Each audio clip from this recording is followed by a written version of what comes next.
Mike, you mentioned the year off, and you spent a lot of time with a bunch of other coaches that you hired or worked with, and you said you analyzed every play or watched every play of the entire 2019 season. What is it that you learned from that experience that you think will benefit you most here? Well, I mean, I need to confess. I mean, I told Jerry I watched every play of the 2019 season, but I wanted the job. So I haven't watched every play of the season, but it was just, I mean, you do what you got to do, right? But. All right.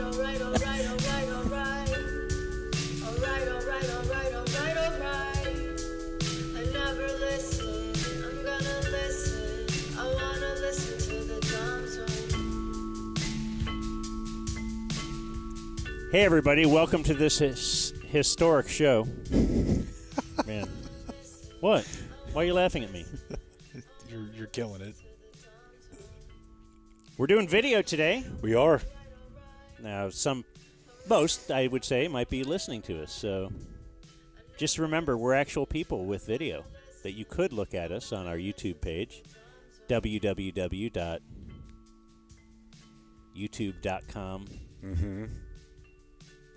At the Dumb Zone or / the Dumb Zone. I know it's labeled as something. When's the last time you put an @ symbol in a URL? Is that not done? No. It's not done at all. What is it, Blake? He is right. We have our. There's an @ Yeah. In the URL? For YouTube. Well, how is that possible? Well, who's the a-hole now? YouTube.com/ the Dumb Zone. Look at this go. Oh, I know everything about. Okay, so you actually internet. type out @ Yeah.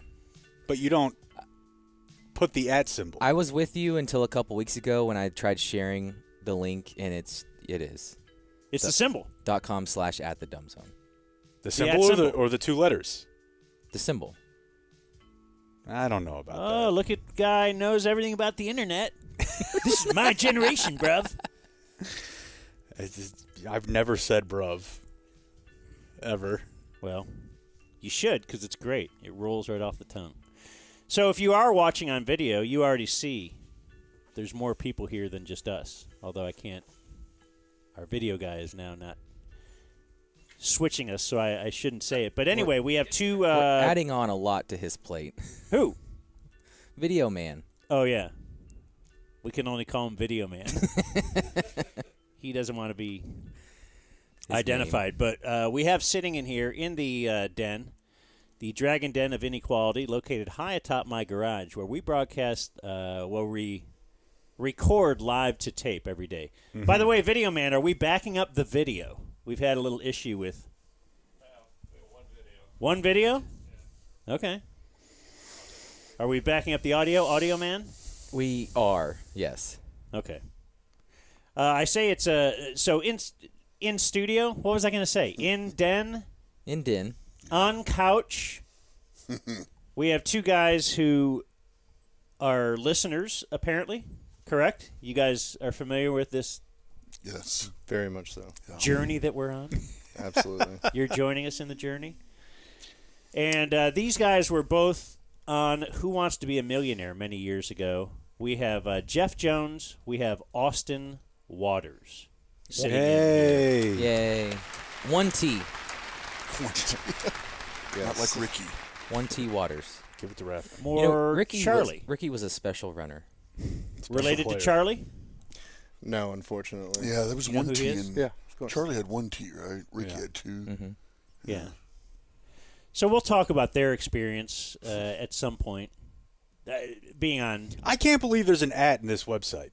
It's shocking, really. I'm kind of shocked by that, too. Like, do you have websites with exclamation points? You know, maybe you should be involved in our show somewhat, in like the other stuff, besides just showing up and sitting there and killing it. It's not fun, is it? It's fun. Anyway, Fun. Jake, did you know the historic occasion that we are on right now? Show 100? Show 100! Oh. Yes! Man, I feel honored. Actually, 101. But I don't know if you guys are familiar. We had one. We have a lost episode. We Wouldn't do. it be cool to ever find that and find Did we pay the $80? Dan's jizz joke? No, we never tried paying the $80. You kind of retold it. I did. I don't remember. Yeah. That was yesterday. Yeah. Wife asked me last night. So how did the show go? What'd you do today? I don't know. Did the same thing we did the day before. I think it was way different. I think it was at least partly It different. was partly different. Okay. It was partly different. We didn't laugh as much at the Romo audio, but still, it's It's funny. Funny to me. Great. it still does work. Martin Luther King, what a guy. Deserves a day. The great, he just did some things that were good. Slayed a lot of ass. A lot. We could start with some viewer mail, which I got a little bit. Hey everybody, Excellent. it's time to answer some of today's viewer If I'm allowed, since I've now been told that all I do is show up. Okay, Oh, all right. come on now. We're going to deal with this all day. He's so sensitive. Yeah. Now, I did tell you yesterday, on purpose, that Video Man would be here. Because I know. Well, I don't have to bring my Yeah, light but- whenever the. I know, but you like to look nicer. Like, you look way nicer today than I think you would have had I not informed you of that. Thank you. Don't you think? I don't know, but I'll Jake take is it. the vainest one of the group, I think. That is 100% true. Okay, good. I will not deny that. Oh, you felt you might be elevated I was getting ready to strike. just because you No. you changed your outfit for Jake. I own that. Yeah, not today, though. I own that for sure. It's kind of I have a Jake, my work wife, Yeah. and my wife, Jake wife analogy, because my wife will scramble around if I tell her, oh, hey, we're doing a Sunday stream. Now she's cleaning the downstairs. It's like they won't be She's just- down here. Yeah, and she's like, yeah, but what if they see it? And I go, what if we just always lived... Like people were coming over. Yeah, like if the way you live is embarrassing for you to think that other people live like that, Yeah. why don't? Because I just look. This place is a mess, and you It's guys. the lights and stuff. I know, but I'm just saying, if I invite you to my house, I don't have to go clean up first. Right. You're just gonna. This is how I live. It's not great. There's worse. There's much worse. There's always worse. That's what you can always say. But yes, but I think most ladies are like that. Like, would your wife be upset if you brought home a bunch of people and she didn't know they were coming over and I didn't get a chance to pick up? I'm like hesitant to even say this given how much I've been roasted by the Roast Twins, but we would pick up if Eden or Ava were coming over. Because she's like, what if they tell Dan and Kathy?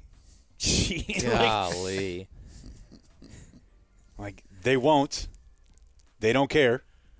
Right. And if it's perfect, they're going to rip it. Right. Like- What? Clean up just for me? Idiots. Let me give out some birthdays. We have good afternoon, Breaker of Chains, Dan. DF Matt here. I am part of the illustrious group of people that has smoked a cigarette with Jake The list grows. We need a Hall of Fame. Yeah. outside the Old Ye Bull and Bush. Oh, man. What is that? It was a bar over by my house when I lived in Fort Worth, right by where you would pick up your ringer pitcher. Oh, okay. Yeah. Yeah. She was really Fantastic. good. She was good. It was a great bar.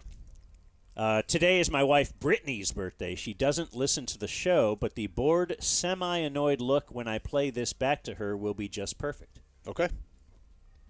We sat directly in front of Jake at Blink 182, Uh-oh. but due to your little contract thing or some S, Little. we were robbed of the review. Sad. Do you have... I mean, I was really into it. Oh, okay. Yeah. Positive. Oh, Your thumb is up. for sure. For sure. I just thought maybe they would have caught me vibing pretty hard. He says two things. One, Return of Yawwall. Why not? I think if we get a studio, I can't do it in here necessarily. There's just not enough room. Although I could take down the pictures of the kids. It's an option. I know what they look like. Yeah. I don't know what your wife I don't know what Brittany looks like though. You know? Right. And he says too. More Blake. Hey. We That's all I agree. have. That's all I have. From Matt Shizek. That can't. Oh. CZ. I know that dude. Oh, that's why he wants. That's more why, Blake. yeah. Sizik. Scissor. Scissor Yeah. me. Matt Scissor. Brittany Scissor. Want to give a birthday shout out to my boy Julio Rojas, a.k.a. July Reds. He is 37 today. Leaders are you, Gordo, and Corby. Here's a pic from his dream hall pass, and the picture was Susie Colbert. What? That's your dream? From Juan Johnny Ramirez on Twitter. And I've been up close with Susie Colbert and her little fuzzy tennis ball face. So I like it. You like it? That's a Yeah, I'm with compliment. you. Yeah. Okay. I'm writing this email from Didn't feel like Hotmail. one, but Hotmail Fear. I'm writing this email from my lowly Gmail account. What did she do? She voted for the Bills trainer, but only for 5th place? for MVP, yes. Yeah, okay. For MVP? Yeah. I listened to the Dumb Zone and take inventory after a water pipe burst in my house on Wednesday. I want to thank you for having the Epi with Wire Will to remind me that things can always be worse. And to give a birthday shout out to my brother John, Day 1 DF, for helping me manage the damage here from Alex Housewright.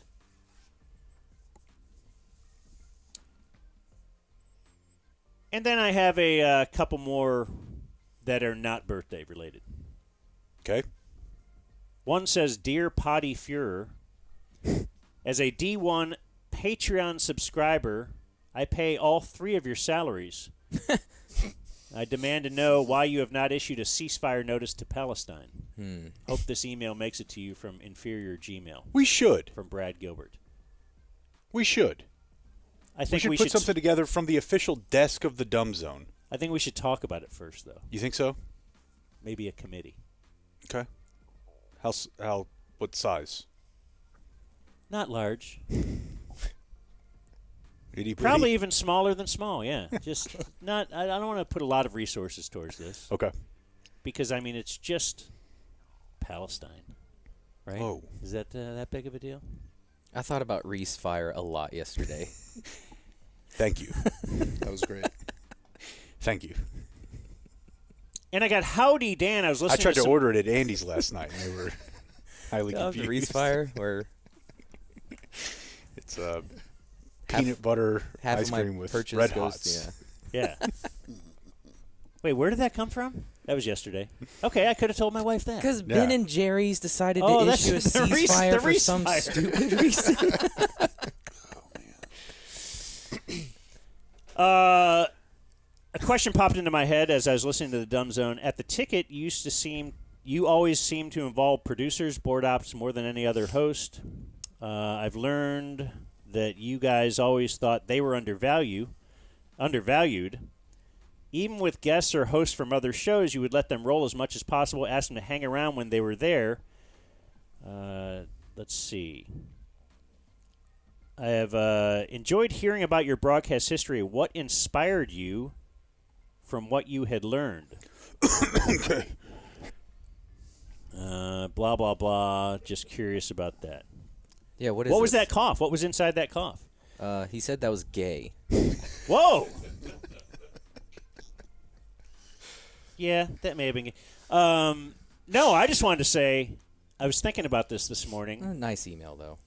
and I've just been I used to listen to a station called WLW in Cincinnati, and they would do a segment every day of just kind of effing. It was some guy had a talk show, but then at the end of the show, and I think this is probably what was in my mind as Why Today Doesn't Suck became what it became. It was just kind of like a free-for-all F around, and they would answer trivia questions from people and blow them up or something. I don't know. They would do funny stuff, and Chris Collinsworth was a big part of it. He was one of, like, just 7 guys.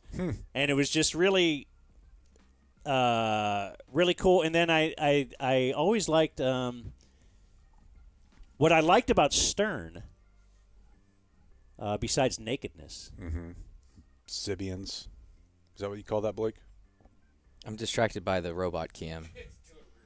It's just all over the place. this robot cam? Yeah. What I liked it, yeah, and I was walking around here the other night. I told you I put a shirt over it because I couldn't have it following me at night.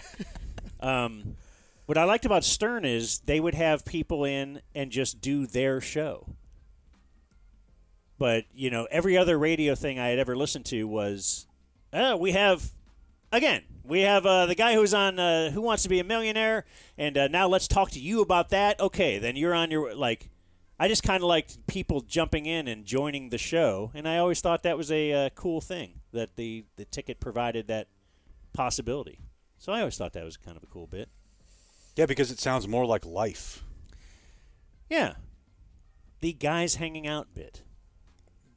People. Bros. And, Yeah, and remember- ladies. Could be women. We got to cater to women, remember? Oh, that's right. I'm sorry. Yes, guys and girls, especially girls.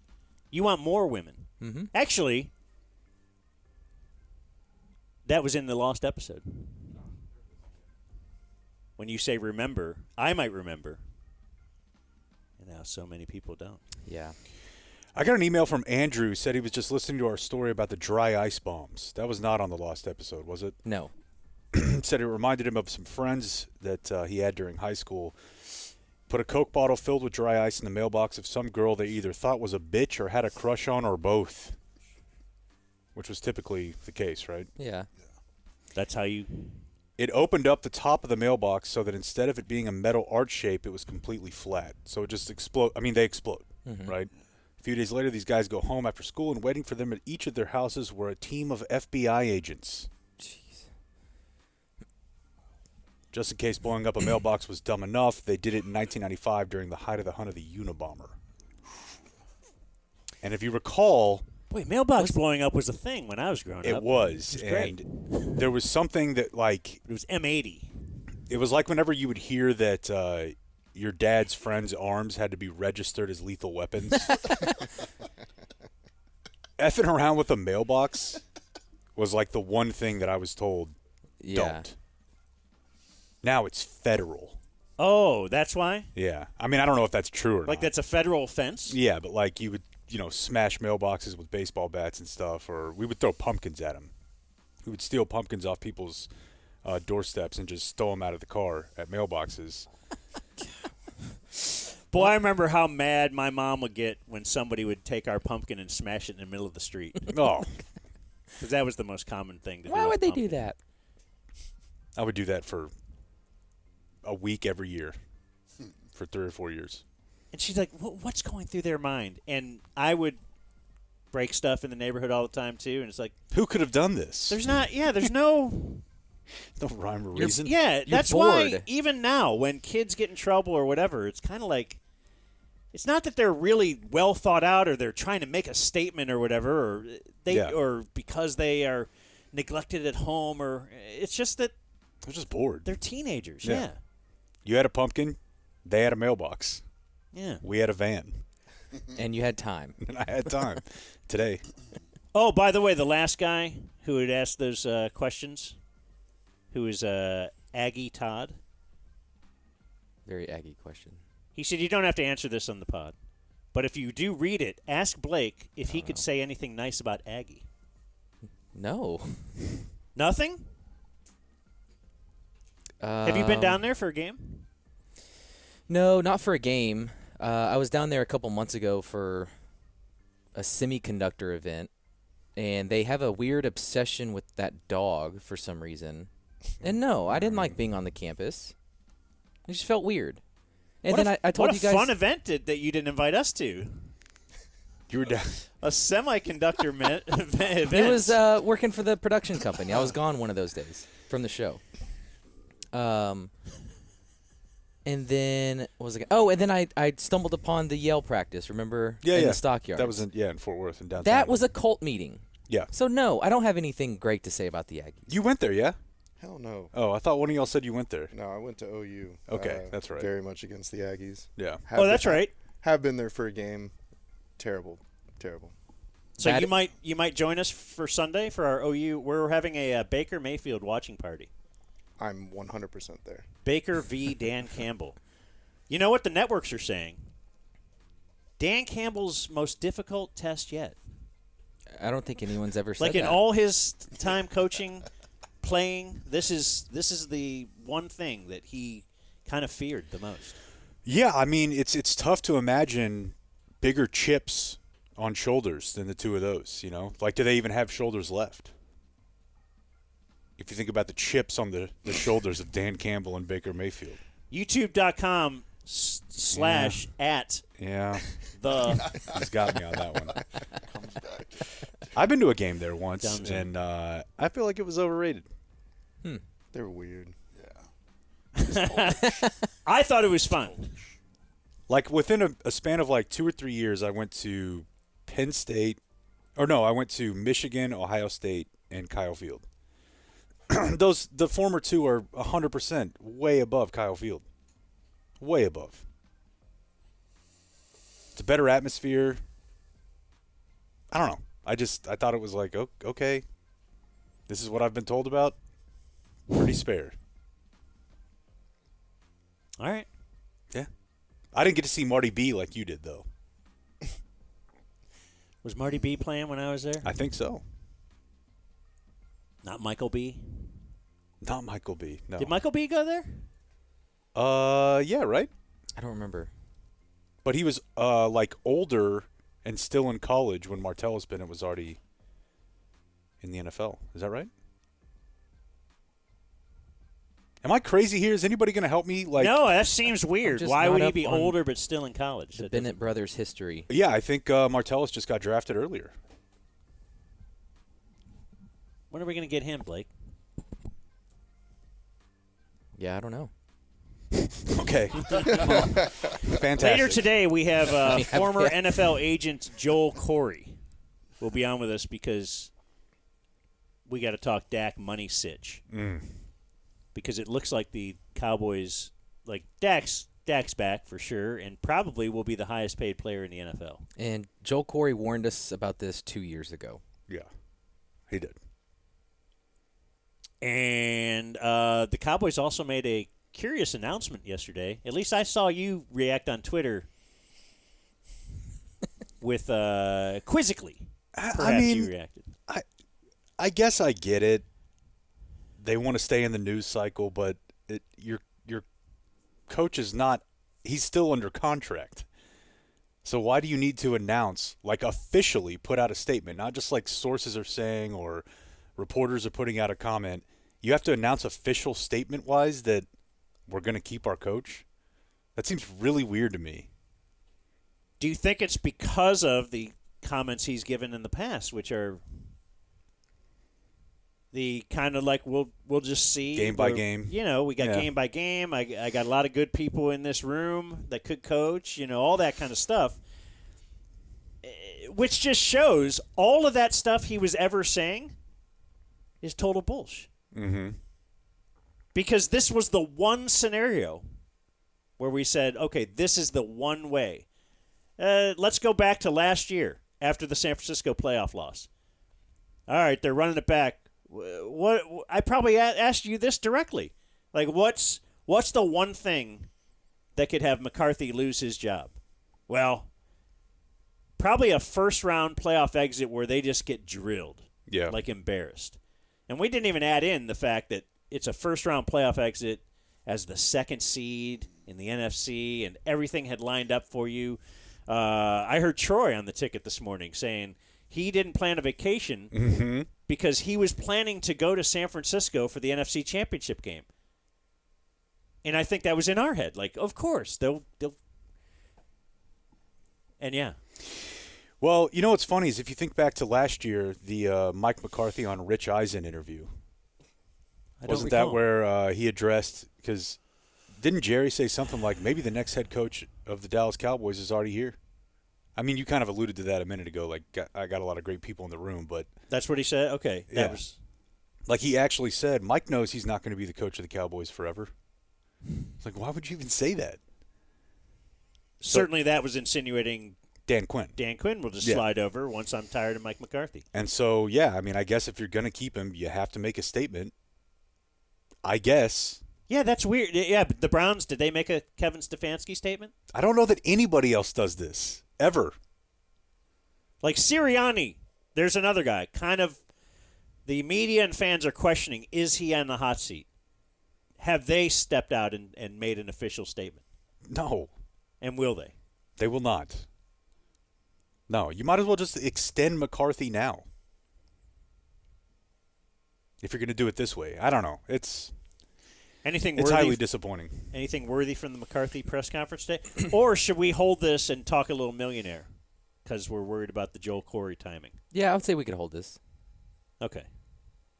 Joel Corry is coming up in about 40 minutes or so. Joel Corry. Our former Joel Corry. Our friend who's a former NFL agent. We've talked to him before. But yeah, let's talk who wants to be a millionaire then. Unless you guys have any other you have any opening remarks, Blake? No, I'm excited about this. I mean, I think this is one of my all-time favorite TV shows. Okay. Wow. I've got What it a set claim. up to record on my YouTube TV, and I watch it a lot, and I love it. And I probably missed the initial buzz of it. I mean, I remember watching it as a kid, but to this day, I'll still watch it. I love It was appointment viewing in my household. This was Until they put it on every night. Yeah, and I mean, even for probably a little bit into that, we were like, all right, this is what we do at night. We eat dinner, we watch Millionaire. Yeah, that's what I did. So the reason we first started talking about this is that somebody wrote in and gave a birthday shout out to Austin, to you, right? Austin Waters. Yeah, with it's one my T. buddy Kevin. With one T. Yes, with one T. And he had said you were on Millionaire, and then we just started talking about how we liked it and stuff. And then you heard us, right? Yeah, one of my friends, Jen, actually texted me that day. I hadn't listened to the episode yet because I was at work, and she said, "Oh, such a cool shout out on the Dumb Zone." I was like, "What the hell are you talking about?" Cue it up, and I was immediately called Kevin. I was like, "Dude, I cannot believe you did that." And he was like, "Man, I haven't even listened to the episode." So I was, not expecting it, and I was like, well, shit, I guess I'll email him, see if he's serious. I didn't really know how serious y'all were, but here we are. You say in the email, it's a pretty wild story. It was in the heyday of the show when Regis, R.I.P., was the host. A special Father's Day edition. What's up? It aired primetime on Father's Day in 2001. The story of how we got on the show is great as well. We can talk about that later. Let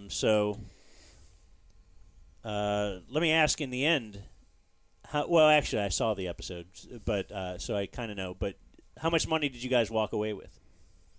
We walked away with $125. After taxes, I think it was like $85. And so I'm the oldest of 4 kids. My parents put $20,000 into each of our college funds. And then my sister, who's like a year and a half younger than me, she's diabetic, and so we donated the other $5,000 to diabetes research. And my dad, at the time, worked at Allstate, and they actually matched the donation, which was really cool. Nice. Okay, so $20,000 in each of your college funds.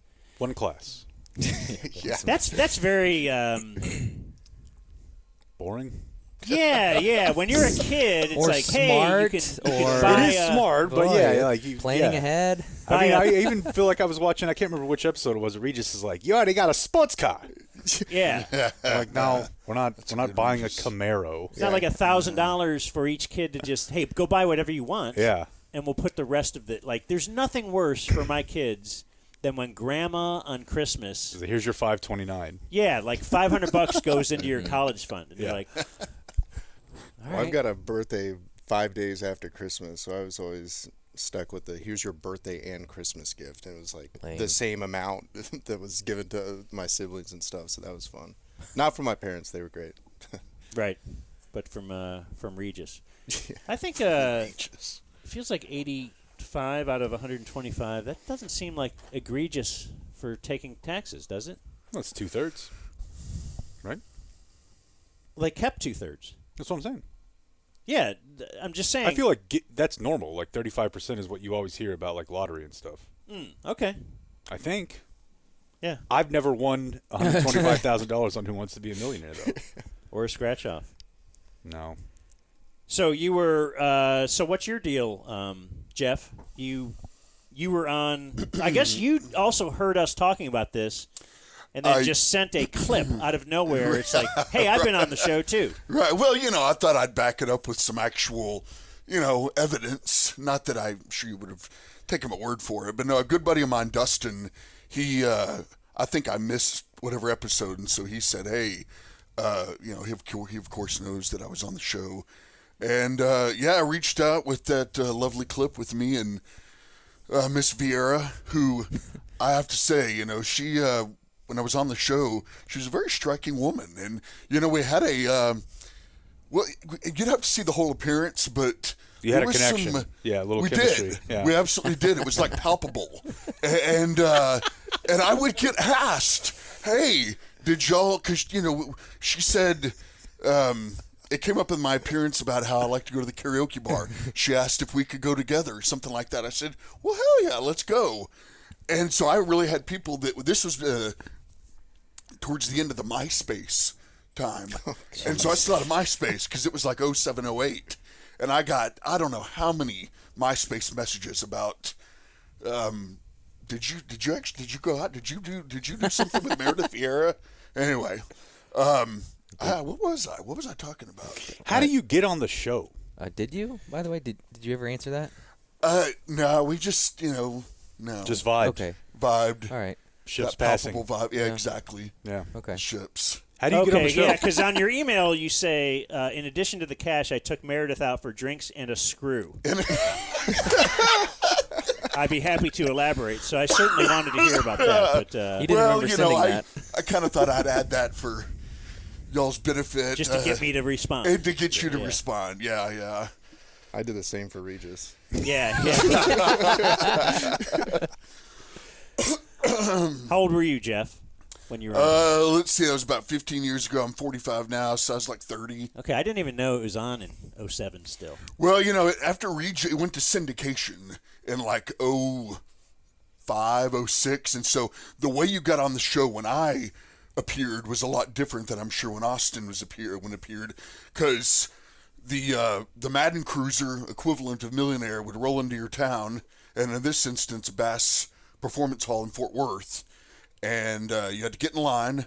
And I remember it said get there like 9:30, and my dumbass thought, I can just get there like at 10 or something. And the line was wrapped around the building like twice. Waited in that line for about 3.5 hours. Finally got inside Bass Hall, whatever. I was about to say Bass Pro. Bass Performance Hall. Yeah. And so I got in through the door, and I'm not kidding, like 2 people behind me, that's when they shut it and said, all right, everybody go home. And then you sat in the theater. They gave you like a little golf pencil, and I swear a pad that was like something you'd get on a hotel nightstand. And it was like 30 questions, it was 30 questions. You answered them. You gave them to the whatever, and before you did that, you got like a marathon little like a bib type thing. Yeah, with your number. I still have it somewhere. And so they just, after you take the test, and they say, based on your number, if they call out your number, you went on stage. If you didn't, you went home. They called my number and said basically, all right, well, you scored to be enough to be on the show. But here's the deal. We're going to put you into a pool of people. This was July. And basically, don't call us. We'll call you. I pretty much forgot about it. Fast forward to the week before Thanksgiving. I'd had a couple of cocktails the night before. So I wake up and I've got like, this voicemail from weird number. I have no idea. And it's Millionaire saying, call us back. We'll want you on the show if you can be in New York City in 2 weeks. And I'm thinking, oh, yeah, this is a funny joke from somebody. I'll call back, and yeah, sure enough, it was legit. And that's back also the time of Name Your Own Price on Priceline. And I'll never forget, I got my airfare on Delta for $78 to New York City. Nice. Can't get that anymore. No. Nice. What were you doing at this time? Nothing. Kind of like I'm doing now. Okay. Yeah. So, because I was tickled by your page. Apparently, there's like a Millionaire Wikipedia page. Yeah. And it says Jeff Jones, an unemployed man from Grapevine. From Grapevine. That is right. I thought They that was actually rude. wanted to, they were going to use the title Man of Leisure. And I was like, I like that. I'm a man of leisure. And, yeah. Now it's influencer. Yeah, possibly. And do you want the rest all the way when I get to New York, or should I hand it to Austin? Or Let's take a look at at your appearance. Okay. If we can. Yes, please. Can we do that, video man? Let's watch this and listen if you're listening along. This is good as well. Man, I feel like I'm going to have to rope me a Texan here because you keep getting up here all excited. Boy, y'all I don't look at the blame you for connection. Yeah, right off the $100,000, bat. sir. Good reason to get up. I'll say so. You got a How little you chin feeling? turd there, or just I a did- it was shadow? I don't know what. It was a different time. Should be feeling good. You're 3 away. What is that shirt that you're Okay, wearing? you It's take your water. Marty Moose. 3 away from $1 million. From, Go Wally for World. $250,000. You ready to play? Yes, ma'am. Just some All right, people dress let's up for the play. occasion. Yeah, Yeah, well, you I just put on a blazer, so that kind of says I sort of Business. $250,000. Okay. So I'm going to pause it here. Yeah. The question: in Office Space, Peter's coworker Michael admits that his high-tech get-rich scheme is taken from what movie? So when you see that, I Are didn't you have like to read me? the whole sentence. Yeah, you already know. I know it. I'm Okay. stroking out, as you can see. Blake. I like to quiz Blake on movies that I'm assuming he didn't see. Yeah. Great Let's- movies. Because Blake doesn't watch great movies. Oh, that's a shame. He watches TCU basketball. Yeah, I mean, Office Space top 10, right? It's fell gotta to be top Cincinnati 10. the other night. No deal? This question? Yeah. I mean, I've seen the clip, but no, I wouldn't have known. Okay.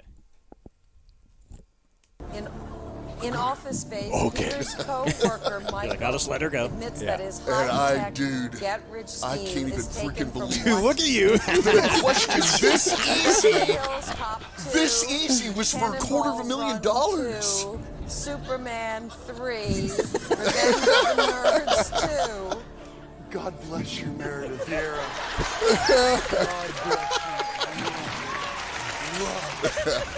This is one of the best movies ever. It is Superman 3. See, final answer. Oh, look at her. Man, yeah, she's pumped for you. And they said that I was the first person to ever actually get out of my seat. There's like Tiger at Augusta. And yeah, there were some fist bumps. Cocaine or adrenaline? At the buzzer. Adrenaline, mostly. Not entirely, but And, we had our lovely embrace there. Yeah, that was Sit sweet. down for Yeah. a second. Okay. All right? Because you're coming back, sir. Yes, ma'am. Yes, ma'am, he is. We'll have more $1 million movie man. week. They said I was tomorrow. All right, $1 million movie week. Yeah. Said I was the first person, even counting Regis's days, that one appearance, even though I didn't win the million, went over 3 days. So that was something, Nice. in case you wondered. What did you end up winning? If you saw there's a clip on YouTube of my $500,000 question. I've got it in front of me. Just the Okay. question itself. And it's actually from Diner. And it Oh, wow. haunts me. Let's see if we can get it, because Yeah. we've actually seen that movie. All right. In the 1982 movie Diner, what is the name of the diner where the main characters hang out? Wouldn't be able to get that. Windsor Hills, Rosemont, Fells Point, Allendale. I would go with Rosemont. I would have Mike Reiner as my one phone call. Lifeline. Let me just, can I tell you? Is it Rosemont? No, No. it was not. So I was out of lifelines. Fells, and, it was Fells Point. So I'm at 250,000, right? Well, if you miss, I had already got to the whatever plateau, or Yeah, for lack of a better 32,000. term, Yeah. that I couldn't do worse than 25,000. But I missed that. That's a big ass zero to go 250 to 25.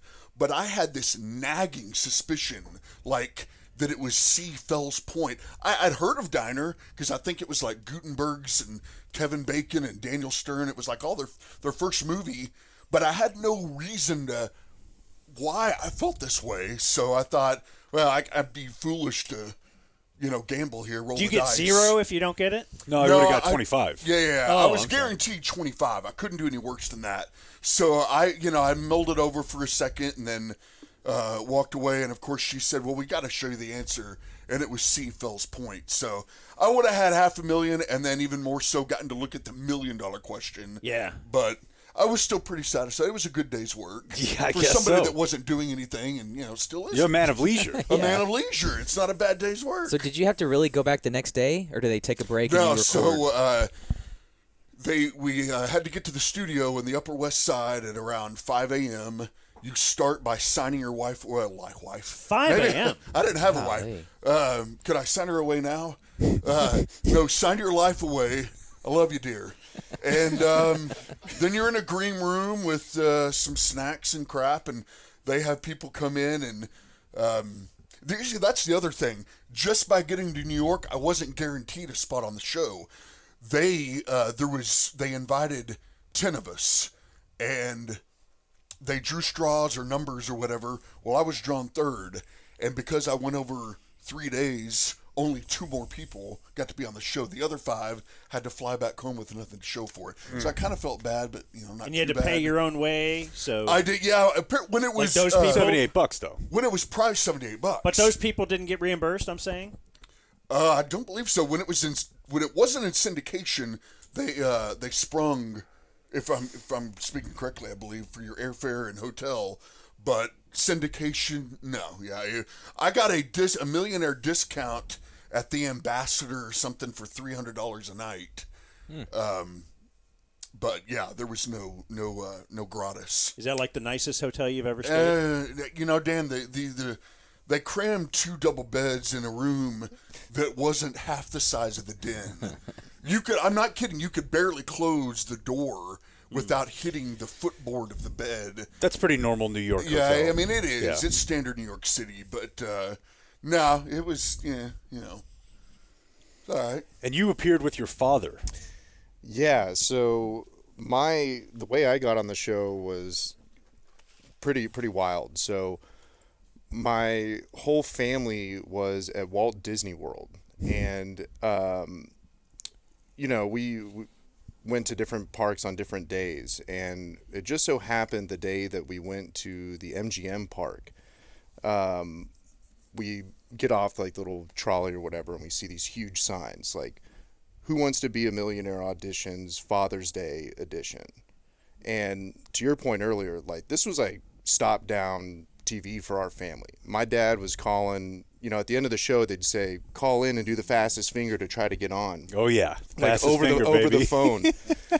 And so immediately we're like, oh my God, like we got to do this. And my mom was like, Joe, you are not ruining our vacation, wasting time doing this.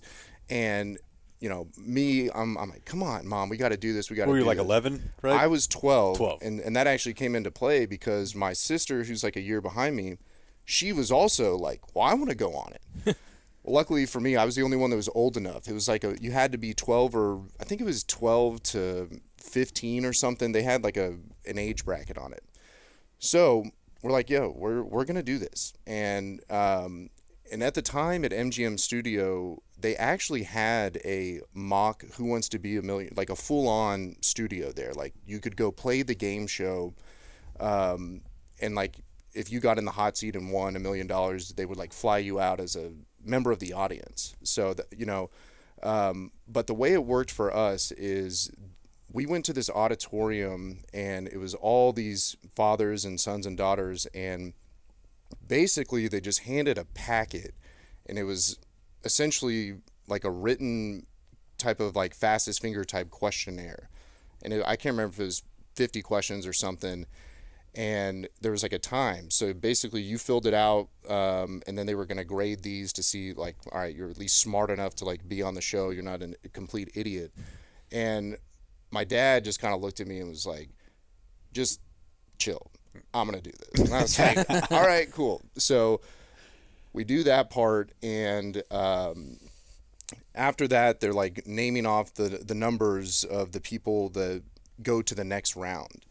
And the next round, basically, you know, so we got our number called that we did well enough on that. And the next round was we went, I mean, it was behind like a curtain on a stage or something, and they had basically, you know, like a table with cameras set up and like a panel, and they're just kind of asking us questions. And they're, you know, I guess it's like, all right, you're at least smart enough to be on the show. We want to make sure that you're not weird or anything like that. They want to make sure you have personality and stuff. And so, like, I remember one of the questions they asked me was, you know, if there was any other game show other than this that you would want to be on, what would it be?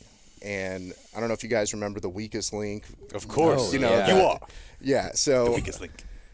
I was like, man, I'd love to be on that show because I'd love to tell that lady off. And Yeah, what was her name? she was some British lady. I Yeah, can't remember her red name. hair. Short little fiery British woman. But Yeah. I love that. and so they've loved that. They're all cracking up. And so like my dad, you know, he'll tell you to this day, he's like, hey, I got us through the first part, but Austin, you were the one that like got us through the second part. Like they really ate it up, all your answers and stuff. So, and from that point, they're like, hey, you know, we've got your information. We'll call you guys in the coming days to let you know if you guys are going to, you know, make it onto the show.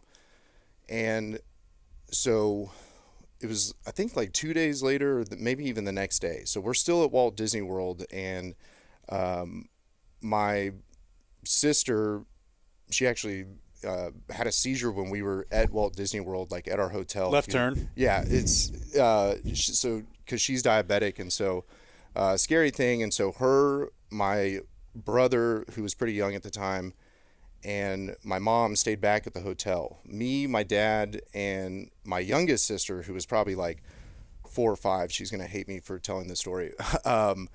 We go out in the park that day, and we're like in line to do the safari, like where you go and look at like the actual, it's like a full-on safari thing. Mm-hmm. And it's a long line. If you guys have ever been to Disney World, it's such a beating. Everything's a long line. And we're in line, and my dad's phone rings, and he answers his cell phone and like immediately starts looking at me. He's like, it's Millionaire. Like, it's them. And so he's on the phone for like 30 minutes, and he's like, we're good. Like, yeah, we're going to be on. And so I'm freaking out. The entire time, my little sister is like tugging on me, and she's like, Austin, Dad. I'm like, shut up, Jenna, shut up. And so like finally gets off the phone, and you know, we're just losing our mind, and we're, you know, on this ride, and then we're like, what the hell is that smell? My sister had shit herself. Oh no. And she's crying. And That's why she was yelling down. yeah, and we're like, We were on the phone with Millionaire. yeah. And so It was Regis. you know, we're like telling people in line, like, we're gonna be Who Wants to Be a Millionaire, and then we're on the ride, and we're like, oh my god, and we're like, what is that smell? And she just starts crying, and she's like, that's why I was trying to tell you guys I had to use the bathroom. It was like, so really, really funny moment. And yeah, unlike you, they flew out my whole family, and like my dad was like, yo, you sure? Like, This I've is got the Regis era. Yeah. yeah, That's yeah. syndication. Yeah, he's like, you sure? We've got 4 kids, you know, not necessarily a small family. And they're like, no, we're gonna fly the whole family up. They paid for the airfare, hotel. We stayed at a place called Hotel Empire. Don't really remember anything. You know, it's pretty normal New York hotel. So yeah, that was how we got on. And then I don't know how you guys wanted me to continue, or if So do wanted you to- show up and just like in Jeff's case, like, are you guaranteed to be on the show? No, so it's a little bit different than when he was on, because back at that time it was, you actually had, you know, all the contestants. We knew that we were going to be like one of the 10 people that were like sitting there. Oh, fastest finger. Okay. Right, and then they do the fastest finger, and so it's like, yeah, you know you're gonna have a chance, but you know there's like a couple days of filming, so you know, like he said, if one person had gone super long, you know, other people aren't gonna be able to get on. So we were the either second or third people that ended up getting on, I think. Nice. Do you remember your fastest finger question? Of course. So it was by date of birth, oldest to youngest. Steven Tyler, Whitney Houston, Cisco, and Britney Spears. Okay, and did your dad do it? My dad did it. Yeah. Okay. So they had all of the Because you're in the crowd.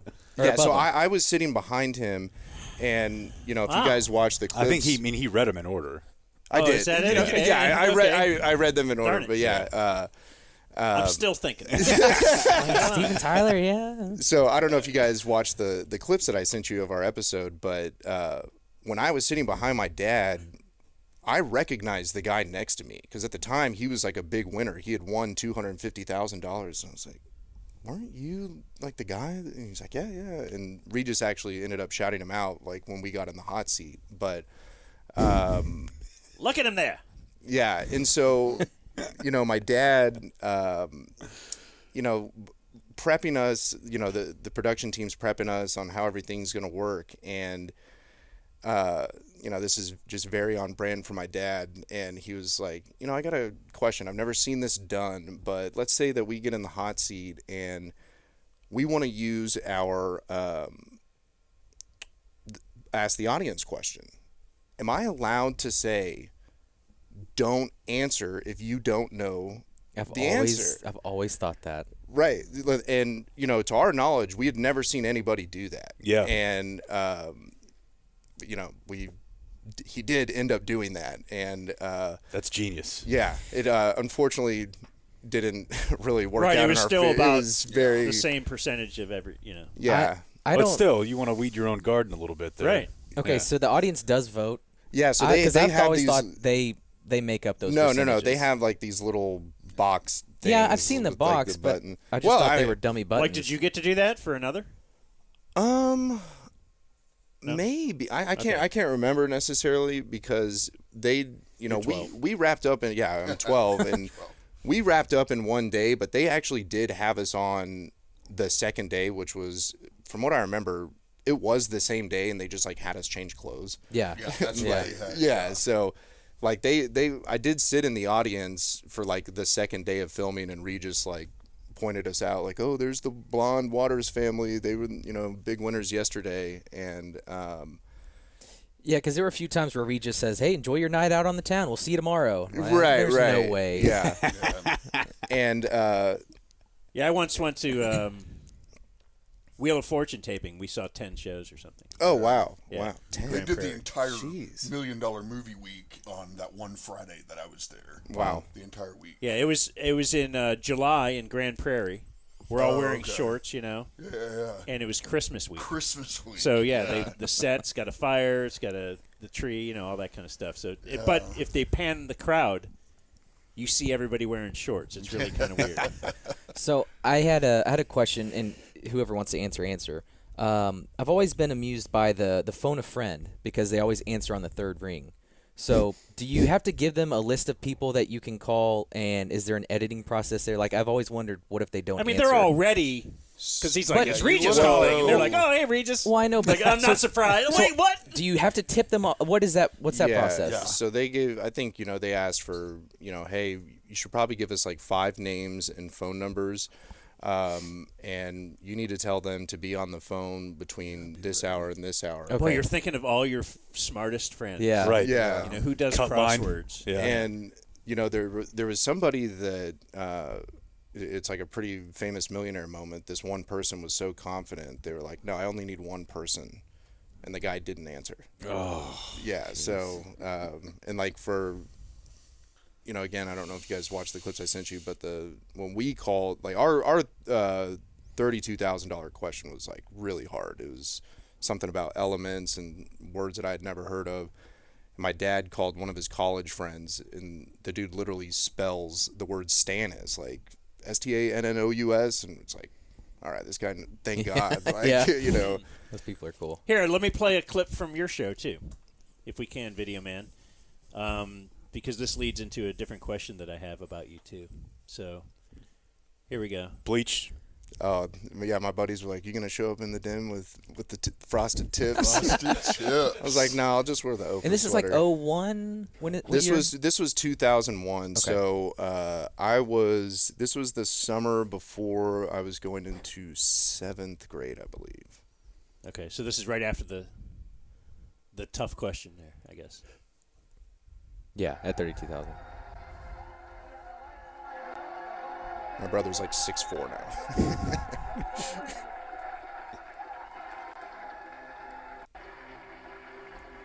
I just put that little part in the beginning so we can kind of see. $32,000 and still have a lifeline left. Very exciting. So let's talk about it now. What are you going to be when you grow up, Austin? I want to be a professional soccer player or a lawyer. Either one, huh? You want a nice big office when you're a lawyer? A lot of secretaries? Yeah, that's Yeah, I found that very creepy. Yeah. When I was watching that this morning. A lot of secretaries. A lot of secretaries. Smack a little tush. It was a different time. Pre-Me Too era. You an ass man or a leg man? Why are you Also, making like- me choose? Are soccer players known to have a lot of secretaries? I think he was leaning lawyer. into the lawyer part. Okay. for sure. So I wanted to follow up. Yeah. Which one of those are you closer to? Neither. My brother, my younger brother's actually, he ended up with the brains of the family. He's a lawyer up in New York City. Super bright guy. But You're a man of leisure? no, I actually work for an investment real estate firm. We're like a large wholesale real estate company. So, Jake, if you're ever looking for another Lake Granbury house that hasn't been, Soiled? christened, I'm your man. But yeah, no, we're like the largest wholesale operation in DFW, and one of the largest in the country. So You've been selling to people from Vegas? We do have an office in Vegas. No, I mean, aren't they buying up all this property to build casinos now? Yeah, I mean, Yeah. That was just a joke that fell flat. How many secretaries? Yeah, did you get secretaries? No, we're it's not like a traditional real estate office, like what you would envision at all. I've been doing it for like 9+ years, but it's a bunch of guys in their 20s and 30s. We got some 40-year-old guys, but like when we first started, when I first started like 9 years ago, it was closer to like a frat house type. It was just all dudes and just. Do you use this as like a pickup line? That I was on Who Wants to Be a Millionaire? Yeah. I would. I don't know if I ever like. You do? Yeah. Well, did. Did. Let me clarify. Did. Yeah. Like, do you have I'd that? whip out that YouTube clip faster than. Yeah, look. You're damn right. Meredith knows me. Well, I was hoping you were gonna play the question where I actually had where the $16,000 question where I answered Kirsten Dunst. That was my. Yeah, that was your big moment to shine. Yeah, that was something that was definitely pretty popular. And when I went to Coppell and we at the time there was 3 different middle schools, and so like I had people from other middle schools, like, hey, my friend over at Middle School West, like, they want to talk to you, and like, oh, you're the guy from Millionaire and stuff. And I didn't even think about that, like going back to school. Yeah. After having been on a national television show. Yeah, you have to be a king. Oh, we had I don't know, it might have been front page in the Dallas Morning News, like an article about us. We had an article about us in the Coppell Gazette because, I mean, seriously, this was. Whoa. The Coppell Gazette? The Gazette? Yeah, oh, yeah. Yeah, that's when I knew we made it. Yeah. The Dallas Morning News. Come on. Oh, yeah, they put me on the Dallas Morning. I almost forgot about that. Yeah, we, like, one of our family friends, went and got that, like, professionally, like, cut out and framed for us. So that's, I think it's still hanging up somewhere in my parents' house. But, yeah, it was definitely a huge moment. And, my parents, probably going to regret saying this, but my parents had, when I was like really young, they had signed me up for like children's modeling. Like I was in like J.C. Penney. You were like, second place in the Beautiful Baby contest, according to Regis on the show. my dad loves that story. I'm not sure. I don't know why. Yeah, I think my dad must have told them because he had that ready to go. Yeah. Like, yeah, we used to have like a. Well, you're a beautiful 12-year-old now. So. Yeah, he said something. What if we go backstage during the They're going to snag so much secretary puss. But so I had like done like some like JCPenney ads when I was Let's play Alta Boy. Probably like 5 years old. And That's what a fast finger will get you. Yeah. Yeah, a lot of. I've been told mine are pretty fast. Sorry. No, you're fine. But my dad was saying, he's like, hey, just wait. Like when this airs, maybe you're gonna get rediscovered. And I'm like, Dad, there's no way. Well, sure enough, somebody calls our house like the night it answers, and it was like this. His daughter worked at Kim Dawson, which is like a large agency, and so I ended up like doing that for a couple years. And do you remember Hit Clips? Of course. I was in a Hit Clips commercial. Like it was the most random shit. Like and looking back on it, like I hated doing it because it's like. It's not really cool you're in middle school, everyone's awful towards each other, and you're saying, hey, yeah, I'm a model. Like, that's like easy target practice, and so like, I'm constantly getting pulled out of class and stuff, and I'm like, oh yeah, I just got a doctor's appointment or something. And like this kid that I ended up, once I got to high school, met him in high school, he's like, man, I swear, because when I did it the second time around, they had these huge posters hanging up at JCPenney of me on like a skateboard. and he was like, weren't you the kid that was, and I was like, no. Not me. That wasn't me, man. Never been on a skateboard. Stop talking about that. But never even been photographed. But yeah, looking back on, I'm like, man, I shouldn't have been like so embarrassed about that because it was such crazy money. Like I got like $2,000 to miss school for 2 days for that commercial. Like, well, you didn't get anything. No. That was actually like my parents weren't taking that money. They were like putting that aside for me for sure. It's OU money. Yeah, that is OU money. Yeah, nice. There you go. Yeah, man, I feel bad because my winnings went. I went a totally different direction than that. Oh yeah. What'd you do? What we got? Well, the first. Well, and I don't know how they did it with yours, but they sent me. I was living in an apartment at the time. I go to check the mail. You won $250,000. $250,000, and it happened to be my birthday. It was March 23rd. And I go, the little dinky mailboxes you open, there's an envelope. It says Castle Rock Productions. And I thought, well, there's no way this is an actual check. There was the check for $250,000. I go to Bank of America. The guy laughs at me. I kind of slid it across the counter. He's like, what do you want me to do with this? So, well, let's start by I'll take it having hundreds, a conversation or whatever. Yeah, I got fast fingers. Let's go. And so he goes back and gets somebody, and they come out and they start apologizing. Oh, can we get you a glass of water? Oh, or whatever? sure. Yeah. When they realized that I wasn't out the full red of it. carpet. Yeah. And because now they don't do it that way. They annuitize. If you win more than 50, it's an annuitized. Where in my case, I got the full amount, and even though I had some debauchery a little after I got the check, lots.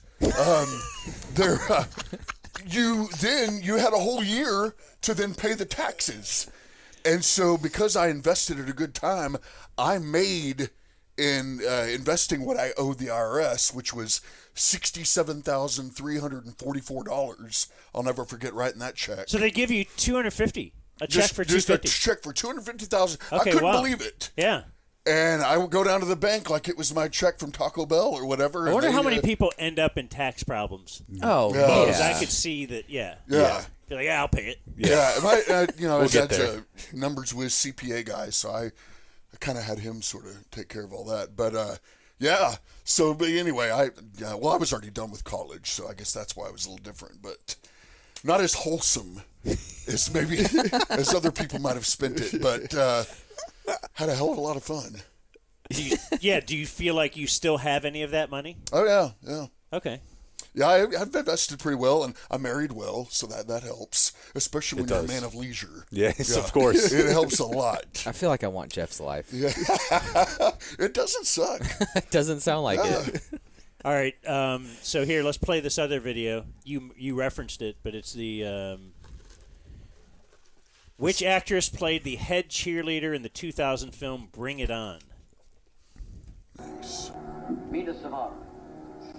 Kirsten Dunst. So now Dad doesn't believe you? Yeah. Not at all. Did you see this movie? And you had to take him through the steps on Yeah. why it's true. Not on that. She's But you knew this? You had seen that movie? Yeah. Oh, okay, so Oh, you're yeah. locked in. We'd all seen this movie. Really? She was probably in the Spank Bank. So yeah, right there. She was definitely I've never heard in of the Spank Kirsten Dunst. I know I saw her on the 2001 MTV Music Awards, and I knew that she was the girl from Bring It On, and they said that was her name. Your father. I don't think Dad's kidding, right? Oh, watch this. The pressure he puts on me. $16,000 we're talking about. I will go with Austin. It's on you. Boy, he throws you right on the... Man, Kirsten Dunst, final answer. getting that Dikembe Mutombo I love you, son. You're still in the Now family. I love you. And like, so one of the, you couldn't hear it there, but one of the choices was Jennifer Love Hewitt, and I mixed her up with Sarah Jessica Parker. You know, it's just like a woman with three names. Right. Like, and, you know, so we had like a big watching party at our house, like when this aired, and, you know, they told us don't tell anybody how much you won, you know, and so you both have to sign something. I don't know if we, but like, you know, so we had people guessing numbers and stuff, and but so I mixed up Jennifer Love Hewitt. I was like, oh, wasn't that the girl on Sex and the City? And my mom, like, when we had our party, was like, he's never watched that show. Like, very concerned. Like, and I hadn't, like, I don't know, but yeah. The father-son thing. So every couple had a kid. There was a little kid. Yeah, from It like wasn't 12 to 15, it was just either because son your or first daughter. questions were really easy. It was like, what shape is a pizza? Yeah.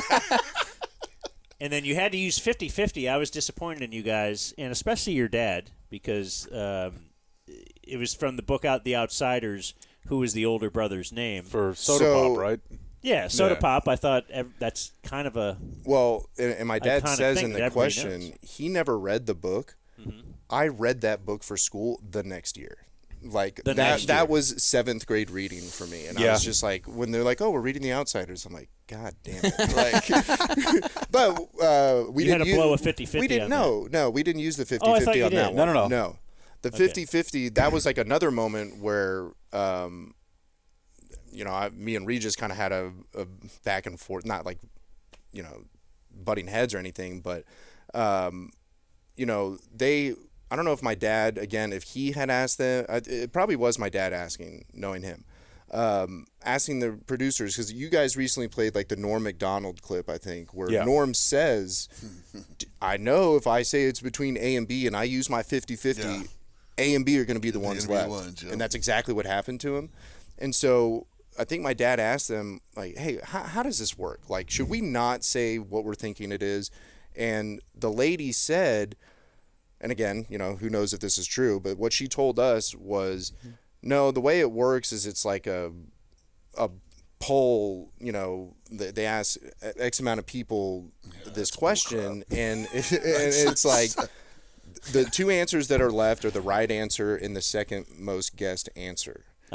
And so it is trying to make it tough. Right. And so the one that we used it on was about the Ephesians. Yeah, like Turkey. It was like yeah. Turkey, Iraq, Kuwait, and maybe Saudi Arabia or something. Syria, that's Yeah. right. And so so we used 50-50 on that, and it was between Turkey, which is obviously a huge country, Kuwait, very small.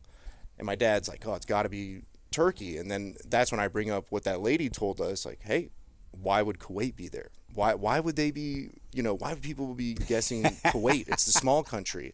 And Regis is like, what are you talking about? And I was like, listen, man, I'm like, this is what she told us when. You're a smart kid. Yeah. And Regis was like, Austin, I've been doing this for years. You and I switch seats. Like, you have this more figured out than I do. And I was wrong. You were wrong, It was but Turkey. still. But, like, the reasoning I felt was pretty sound. And, but yeah, luckily my dad trusted his gut on that one. When they were going over biography, too, they were saying you tested well in some. Were you in Duke Tip? I think that's what it was called. Oh, And okay. My daughter was in Duke Tip. Did didn't- you travel or no? No, I never. You didn't go to I a never college signed for up a for summer? anything for it. Like I remember, you know, my dad and I went. I think it's a scam a little bit. Yeah, you got to pay money. You have to be kind of smart.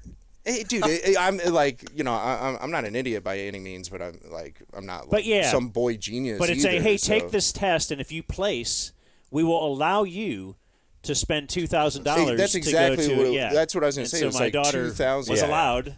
We had something like that. Yeah. Yeah, they were My offering parents were trips like, to "You made it." Australia or something. You're done. Oh, look, you got published in your poem got published in a book. You could buy this book for Yeah. $49. Would you like to buy a plaque? Yeah, I think we went to one event and realized it was a scam. Number 12 radio show. Remember, we were offered. We could have bought a plaque. Sure. Damn. Yeah. Same We thing got when a you plaque. get your grad degree. They're like, you want to give us $300 to have this framed? Like, Oh, really? No. I don't. We could hang it in the studio, man. Right next to Sinbad. That sounds great. Jake's graduate. Oh my gosh. Put it behind you, so Yeah. look real official. All right. Well, anything else to get into with this, or should we move on to Joel Corry soon? Yeah. That's cool. It's just kind of cool living through your experiences for a show that we've all watched, a million times. No pun intended. Did you say you got recognized from it, Jeff? Did you actually get?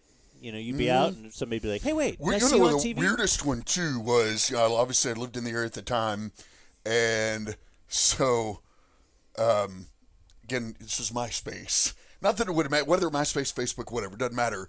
But I'm not saying this. There's no bragging there.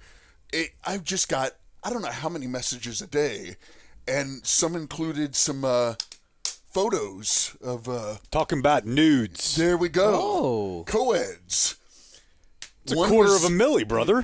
Come on now. Yeah. That's better than mine. So I go to Baton Rouge, of all places, and meet up with this chick at some, I don't know, really shitty Cajun restaurant. So someone had DM'd you or something. Yeah, and, DM'd. And you're like, I'll go to Baton Rouge. And I'll go to so meet what this the hell person? else do I have to do? A man of leisure. What He's am got I going to $250,000 do? and Okay. he's single. Yeah, right. And so He'll pay the we're taxes standing later. at the bar at this really shitty Cajun restaurant, and I have this family of 5 come up to me, and I don't even think I think they just saw my profile. I don't even know if they saw me straight on. Said, "Oh my God, you're the Millionaire guy." I'm like, "Holy shit! I'm wearing Louisiana. How is this even possible?" Anyway, They got TV They here. got TV Yeah. Jeez. Yeah. I didn't know they knew what that was. Yeah, But so, yeah, a few places here and there around the area here.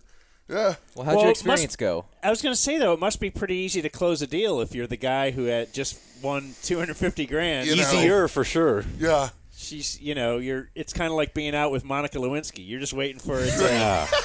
Yeah, but you're not the president. Right. Yeah, And no, I've got but those fast fingers too. but she DM'd you. She sent you a naked photo. You know that date's going to go well. yeah, It's not like, oh my gosh. Well, she, Yeah, right. Will she put out? Well, there you go. I've not heard that term in I know, but that's 20 years. Yes. certainly what you were thinking at the time. Yeah. Yeah, I didn't. Excuse me. I didn't have MySpace at the time, but literally for several years after the fact, I would get random messages on Facebook, like maybe a decade after the fact. Unfortunately, it wasn't similar to yours. I was getting messaged by like creepy old dudes. Oh, like, no. Lou Pearlman type. Yeah, like, oh, Hey, you got know, a you're boy such band, a I'm good fired looking. You were such a good looking kid, like. You really were. And yeah, I don't know what happened, but and I would get recognized too from time to time. But one that like stood out was, this was pretty soon after it aired. It had been that same summer. I was like on a cruise with my grandpa and my 2 other cousins. He took all 3 of us, and we're sitting at dinner, and there's like a family like 25 yards away and just like staring at me, and it's like. I'm looking. I'm like, dude, this is really weird. And like, they finally like come up and like, I'm so sorry. Like, but were you the little kid on Who Wants to Be a Millionaire earlier this summer? I was like, yeah, it was. But so yeah, it was definitely cool to get recognized. Would have been a lot cooler to be single and like like older, but it was cool. So you guys know what Jake feels like now, since he always getting recognized. He gets recognized. Oh man. Mm-hmm. I'm out there with a jersey with my name on it. And people Right. recognize me. Right. Dumb Zone Tumblr. They're like, Dan Quinn? No. All right. Well, stick around if you want. And if you don't, then, we are not the boss of you. So thanks for being here, guys. Hey, thanks for having us. Awesome. Thank you, Absolute Dan, honor. Jake, Blake. especially. Let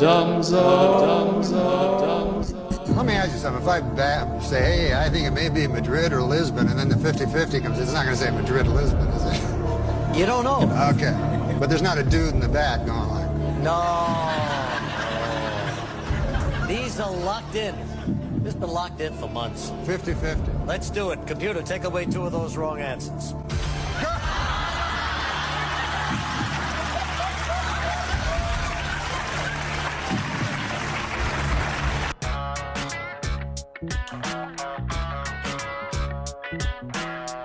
You're listening to The Dumb Zone. Ragdoll cat. All right. Oh. We have Jeff Jones and Austin Waters. They won't leave. They're still sitting here with us. I'm squatting. And I'm kind of doing a reset because we have a guest on the line, and it's me, Dan, him, Jake, him, Blake. And now we'll welcome a guy who we've had on our show before. He is a former NFL agent, and he's got an awesome podcast, and he writes some awesome articles. His podcast is called Inside the Cap. He is the great Joel Corry to talk to us about the all-too-early Cowboys off-season and other things going on. Hi, Joel. Thanks for joining us. Hi, how you doing? Good, man. How are you? Oh, doing well. What is your fandom growing up? Actually, I loved Tony Dorsett as a kid. So I was a Cowboys fan as a kid. Quit being a Cowboys fan when Tom Landry was fired. And as an agent, did not root for teams, rooted for clients, and rooted against organizations which were difficult to deal with. But now I have one team that I follow. That's North Carolina basketball. Okay, wait. Like, for instance, what organizations might be difficult to deal with, more difficult than others? We had Patriots clients, but I was never a fan of the Patriots. So that was conflicted when we had guys like Troy Brown. Happy to see them win a Super Bowl, for them to have success, but really don't want the organization. So it was kind of a mixed bag. Did not like the Cowboys in the heyday because we represented Jimmy Smith, and there's some acrimony there. You know, it's interesting you mentioned this. I just lent Dan the Marvin Miller autobiography. What is your do you have any sort of not memory, but like, have you read much about Marvin Miller and his efforts? Oh, I know who he is. I know exactly who he is. That he's been the best union leader that for any player association that I can recall. Too bad that the NFLPA doesn't have its own Marvin Miller. Probably should be in the Baseball Hall of Fame. Do you think that's because of the length of the careers? Yeah, because in baseball, you had guys who would school the new generation on how things work, so you had union solidarity, and the last CBA was barely ratified.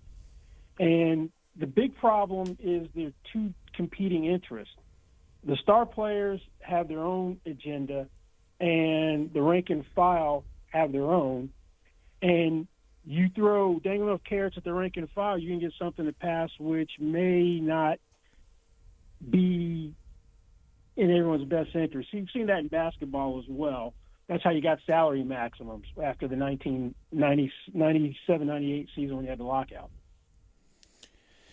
And I know that you wrote something, just to get to the Cowboys here real quick, that you wrote something that really is similar to what you've told us the last couple times you've talked to us, which is that with Dak Prescott and his cap number of nearly $60 million next year, he really does kind of have the team over a barrel. And this could not have gone worse heading into this offseason, that the taste in everyone's mouth is so sour. And it feels like at some point in the next 2 months, we're going to get the press release that the Cowboys have extended Dak Prescott. Yeah, I'd be surprised if that didn't happen. And yeah, I get it. That was a stinker. His stats were misleading. It was all in garbage time. He was thoroughly outplayed by a first-year starter. It's not supposed to happen. But that being said, the day that contract was signed, as long as Dak didn't turn into the second coming of Carson Wentz consistently in 2024, there was going to be a reckoning, and he was going to have all the leverage in the world, not only because of the cap number, which is so high because of 3 restructures where you kick the can down the road to create cap room. He's got the no trade clause, and you can't stick a franchise tag or transition tag on him after the 2024 season. So the way the contract was structured, it was always set up as long as Dak played reasonably well. And he had the bounce back year from last year when he was throwing interceptions left and right, where he's going to be an MVP finalist. Not that people care about that because of the playoff debacle, but that still gives him a ton of leverage. Yeah, and if, as you just put out an article about Dak too, just today, I think, and yesterday. Yesterday, I apologize, but just the whole thought that last time he got the big deal, this deal that he's on, which is an awesome deal, he was coming off an injury, and you had no idea how he might perform or how that might affect him going forward. So certainly this time, after coming off the regular season he just threw out there, I would think a playoff loss like this is much less to worry about than the injury he had. Yeah, that's the point I was going to raise. Good point, because he became the second highest paid player in the league. It changed because other deals were done shortly thereafter. But if you were going to make him the second highest paid player in the league coming off of a significant injury, then what do you think is going to happen this time around? He took a step forward in the regular season. I don't think this is the old proverbial 1 step forward, 2 steps backwards with the playoff game. So if you made him the second highest paid player last time, that's currently Justin Herbert at $52.5 million per year. Todd France, as long as that's his agent, Dak empowers Todd France do what he sees fit, he's going to be asking for the sun, moon, and the stars, notwithstanding the playoff loss. And he's going to insist that Dak becomes the highest paid player in the league, eclipsing Joe Burrow's $55 million per year. And it wouldn't surprise me if he's shooting for his target number to be 60. Okay, so why does he have him over a barrel, though? When you say if he asks for everything he wants, he's going to get it. What are the options, I guess, with the Cowboys here? Well, when I put a tweet out the other day, which basically Monday reminding people of the setup, I had significant people saying, "Cut him. Let's roll with Cooper Rush and Trey Lance." That's crazy. You are not going to cut a guy who is, in most people's opinion, a top 10 quarterback, coming off of the best year of his career. There's no good options to do that anyway, because you would have $61.915 million of dead money. You could split it up over 2 years. But in order to do that, you have to use a post-June 1 designation. You have to carry his full $59.45 million cap hit until June 2nd, which defeats the purpose of why you would try to do an extension now, because you want to lower the cap before March 17th, when the roster bonus of $5 million is due, because you want to lower the cap number so you'll be able to make some other moves. The no trade clause means you can't ship him off if you wanted to, and even if he did consent to a trade, and you would be getting 2024 draft capital back in return, the dead money is $61.915 million, because there is no such thing as a post-June 1 designation with the trade. Now, if you were having trouble getting a deal done, you have sticker shock, you have voiding 25 and 2026 contract years in place. The contract has automatic conversion rights. You could kick the can down the road by restructuring again, and a maximum restructure would give you almost $22 million in cap room. The problem is, if he walked out the door next year, you've got $52.38 million of 2025 dead money. There's no good options here. So is it pay Dak 60 or pay no one 60? This around $60 million a year figure keeps coming up. Yeah, well, you're probably going to have to make the highest paid player in the league. That's Joe Burrow at $55 million. I would see Todd France going, well, the max value of Burrow's contract with the incentives averages $56.25 million per year. I don't think you get him below that, provided that Dak is letting Todd France do what he wants. Obviously, the agent works for the client, but Dak didn't get the no-trade clause, didn't get the provision where you can't restrict him if he plays out his contract, so he's headed to the open market. He didn't get those not to take advantage of him. At least that's my opinion.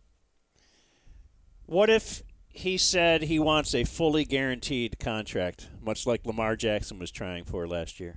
And Deshaun got. Well, if you're going to go the fully guaranteed contract route, then you'd be given a discount on the average. And had things gone well and you were still playing, I could see that being more of a viable option, because I was going to write a Dak Prescott article whenever the season ended. I was contemplating that it wasn't going to be until you lose to San Francisco, and then it was going to be give them two options, take it or leave it, $60 million per year, a fully guaranteed contract for less than that. I don't think a fully guaranteed. I think that may be a bridge too far. What's your opinion Right now. What's your opinion of the job that Todd France did on this deal? Oh, great job. Great job. One, the Cowboys made a mistake because they didn't do it when it would have been its cheapest, which was when he was heading into his fourth year, when he hadn't made any real money. They should have made it the first priority that offseason, would have been under $35 million per year. Then asking for the extra year, which was the big sticking point, wanting 5 years. Dallas likes to do long deals. I'm going to see that probably as an issue with CeeDee Lamb, because we saw Diggs do a 5-year extension. They had to play on the franchise tag, and then he signed for 4. So basically, franchise tag plus 4 new years is 5 years, but you got that clause in there where you can't franchise him, which effectively means you have to address it in 2024 anyway. So he's Diggs has that, you said? I'm sorry. Did you say Diggs has the franchise tag in the clause? No. I said Diggs has a 5 year. I meant to say 5 new years on his extension. Okay. In terms of length of contract, Okay. Cowboys wanting long deals. Do you think that they're about to make Lamb the highest paid receiver in the league as well? That's misleading because it's $30 million per year, Tyreek Hill, but that's not real. Because he's got $45 million in the last year he's never going to see. So it really was a 3-year extension at $25 million per year. So if CeeDee Lamb's trying to say, I want 30, this is going to be a hard deal to do. It's really Cooper Kupp, who's slightly under 27. If he does become the highest paid, it'll be short-lived because Justin Jefferson will top it. If I'm CeeDee Lamb, I wait for Justin Jefferson and let that deal get in the marketplace, and if I can't beat it, I try to get close to it. What would be the argument against the Cowboys moving a little bit of other money around and just letting Dak play out one more year on his current deal? Like, I know that they're 14 or 15 over right now, but couldn't they just gather another year of data? It's going to be closer to 20 once they got everything in place. Over? With the top 51. It's going to be closer to 20. It's depending upon where the cap comes in. So that may be tough, but, I'd rather – Yeah, but every dollar that you – let's say you do a small restructure, you're adding to the dead money next year if you make him play it out. If you make him play it out, he might just walk because you don't get good quarterbacks hitting the open market in their prime. The last time we had that was Kirk Cousins. And what happened with Cousins? He became the highest paid player in the league, had lost his only playoff game, and got a fully guaranteed contract. So Todd France would be enticed by that. Let's say Dak has a year comparable to this one regular season, and he goes to the open market. What do you think happens then?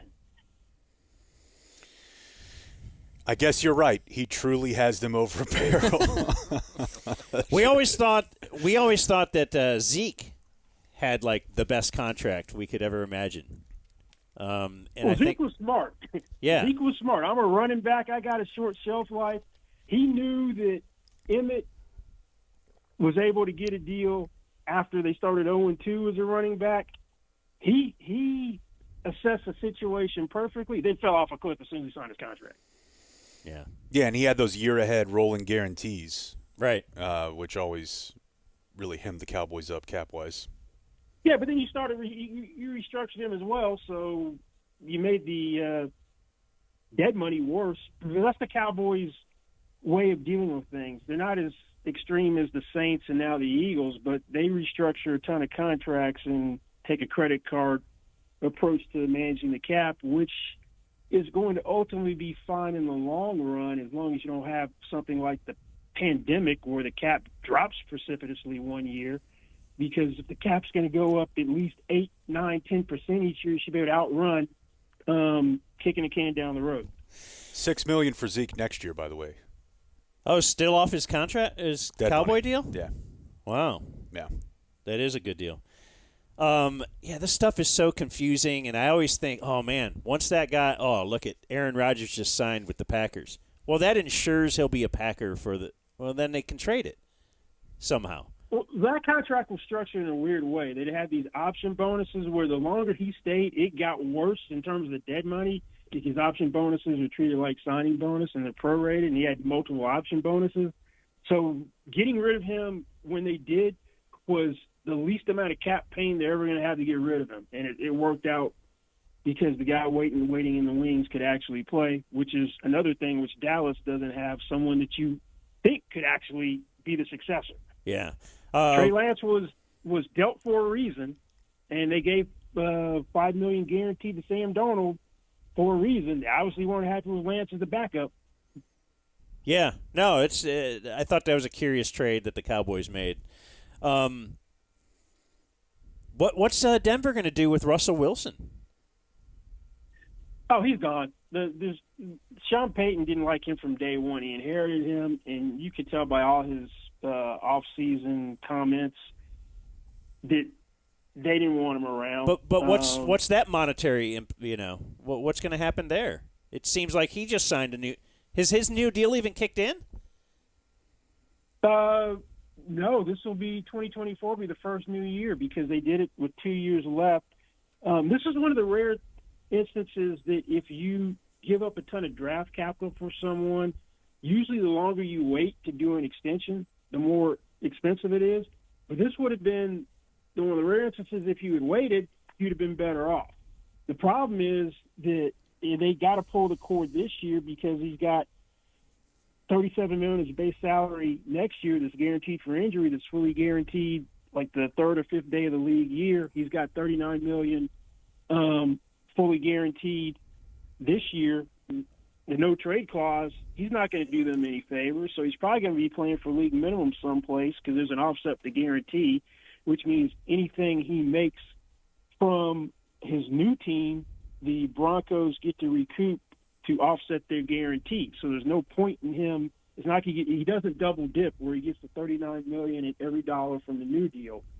So he'll probably sign for league minimum.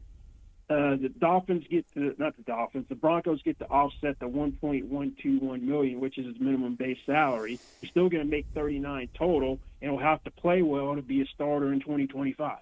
Maybe a Cowboy, boys. Maybe a Cowboy.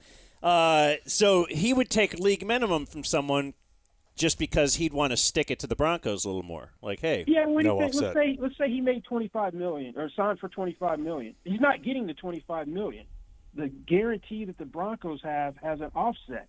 So the Broncos would get to offset the $39 million they owe him with the $25 million, so they'd only be on the hook for $14. So he has no incentive to make more money unless someone's going to pay him above $39 million, which isn't happening. Yeah.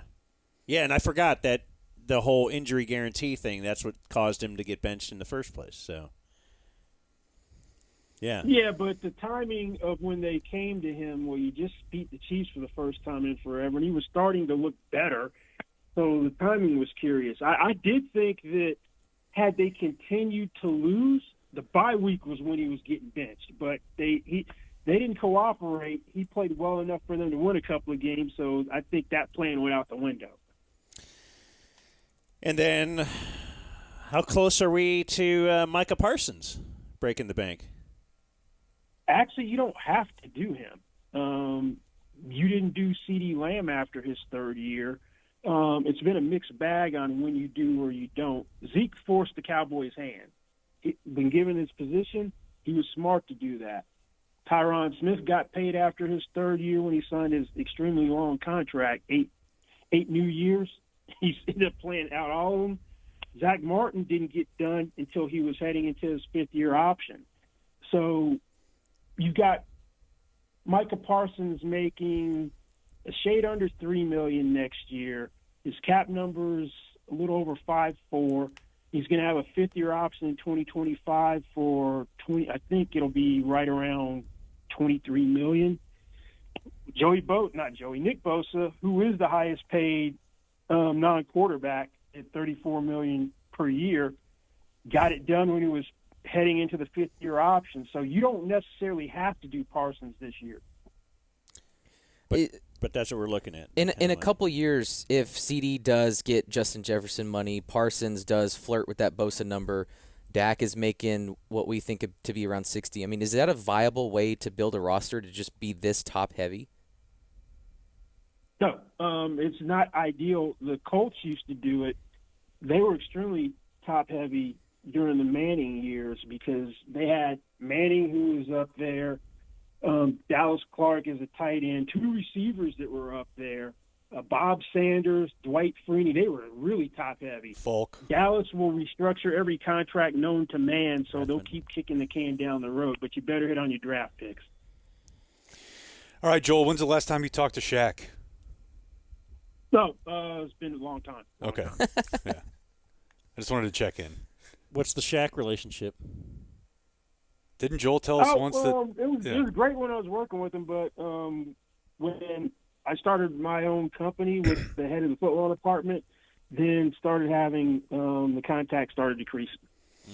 I believe Joel once told us, and I believe my brother relayed this story to me, and I think we talked about this before, that Shaq had to have a waiver on him at all times because he liked to tase people. Yeah, he was a practical joker, and he was in the office once, and said he'd give me $1,000 to tase me, and I'm like, nah, you better add a few more zeros to that. And I told Leonard, my boss, about that, and I was like, I think we need to do a waiver. He's like, yeah, just because if he's going to do stuff like that. He did get a friend of his to do it for $10,000 who said it wasn't worth it. Really?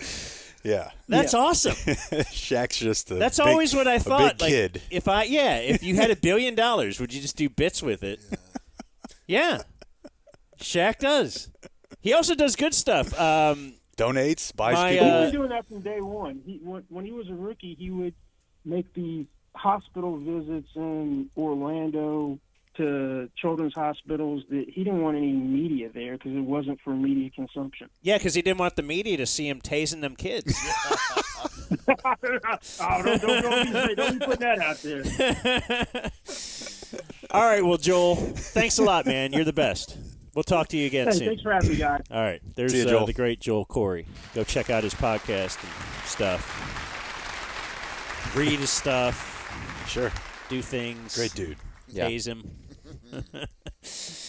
No, I was going to say, Shaq, do you remember? I think I sent you pictures because when I was at Grapevine Ford. Yeah. This is like a year ago or so. He bought a family a car or something. Yeah, somehow knew some family was on tough times. He just brought him there. Yeah. And bought him a vehicle with cash. Yeah. Like, can you imagine the haggling there? It's probably pretty low. Yeah. I would imagine. But, yeah, no, that was a story my brother told me that Joel told him once upon a time in their office that, like, Shaq would just do bits with cash. That's awesome. And they're like, you need a waiver. Liability's going to be an issue here. Okay, sports interstitial. Just for Blake to timestamp it. Trying to help you out, Blake. I know. Thank you. Trying to help your show. Thank you. Because we have other sports audio, correct? Audio or video? Audio. Some video. And you know what is attached with video sometimes? Audio. Yeah, do you want to do Des today? No, let's do it tomorrow. Oh, okay. We've been going a long time. I do want to play you the horns down thing, though. Okay. This is after Texas lost to UCF 77-71 last night. By the way, I know nobody cares, but that's a beast of a conference for college basketball. Oh, yeah. It's what is? Yeah, they're going to beat up on each other. The Big 12. The Big 12, like once they added the schools that they added. Yeah, and it'll be better next year when the Arizona schools gets there. But I mean, adding Cincinnati and UCF definitely helped. And Houston. And Houston is huge. They have Texas at 3, Oak State at 16, Oklahoma at 15, Kansas State at 18, Kansas at 23. I've never heard you talk about college basketball in my life. I'm just saying. Well, let me. You know what? I might even have those rankings wrong. I think that's even better. No, but you're fired up about college basketball. I'm not really fired up about it. It's just like a weird, random offshoot of like football ruling the day. You know. And I think it was worse last year because whenever conference play started in the Big 12 last year, they pulled all of the teams' strength of schedules. 11 of the top 12 were Big 12 teams because the conference was that stacked.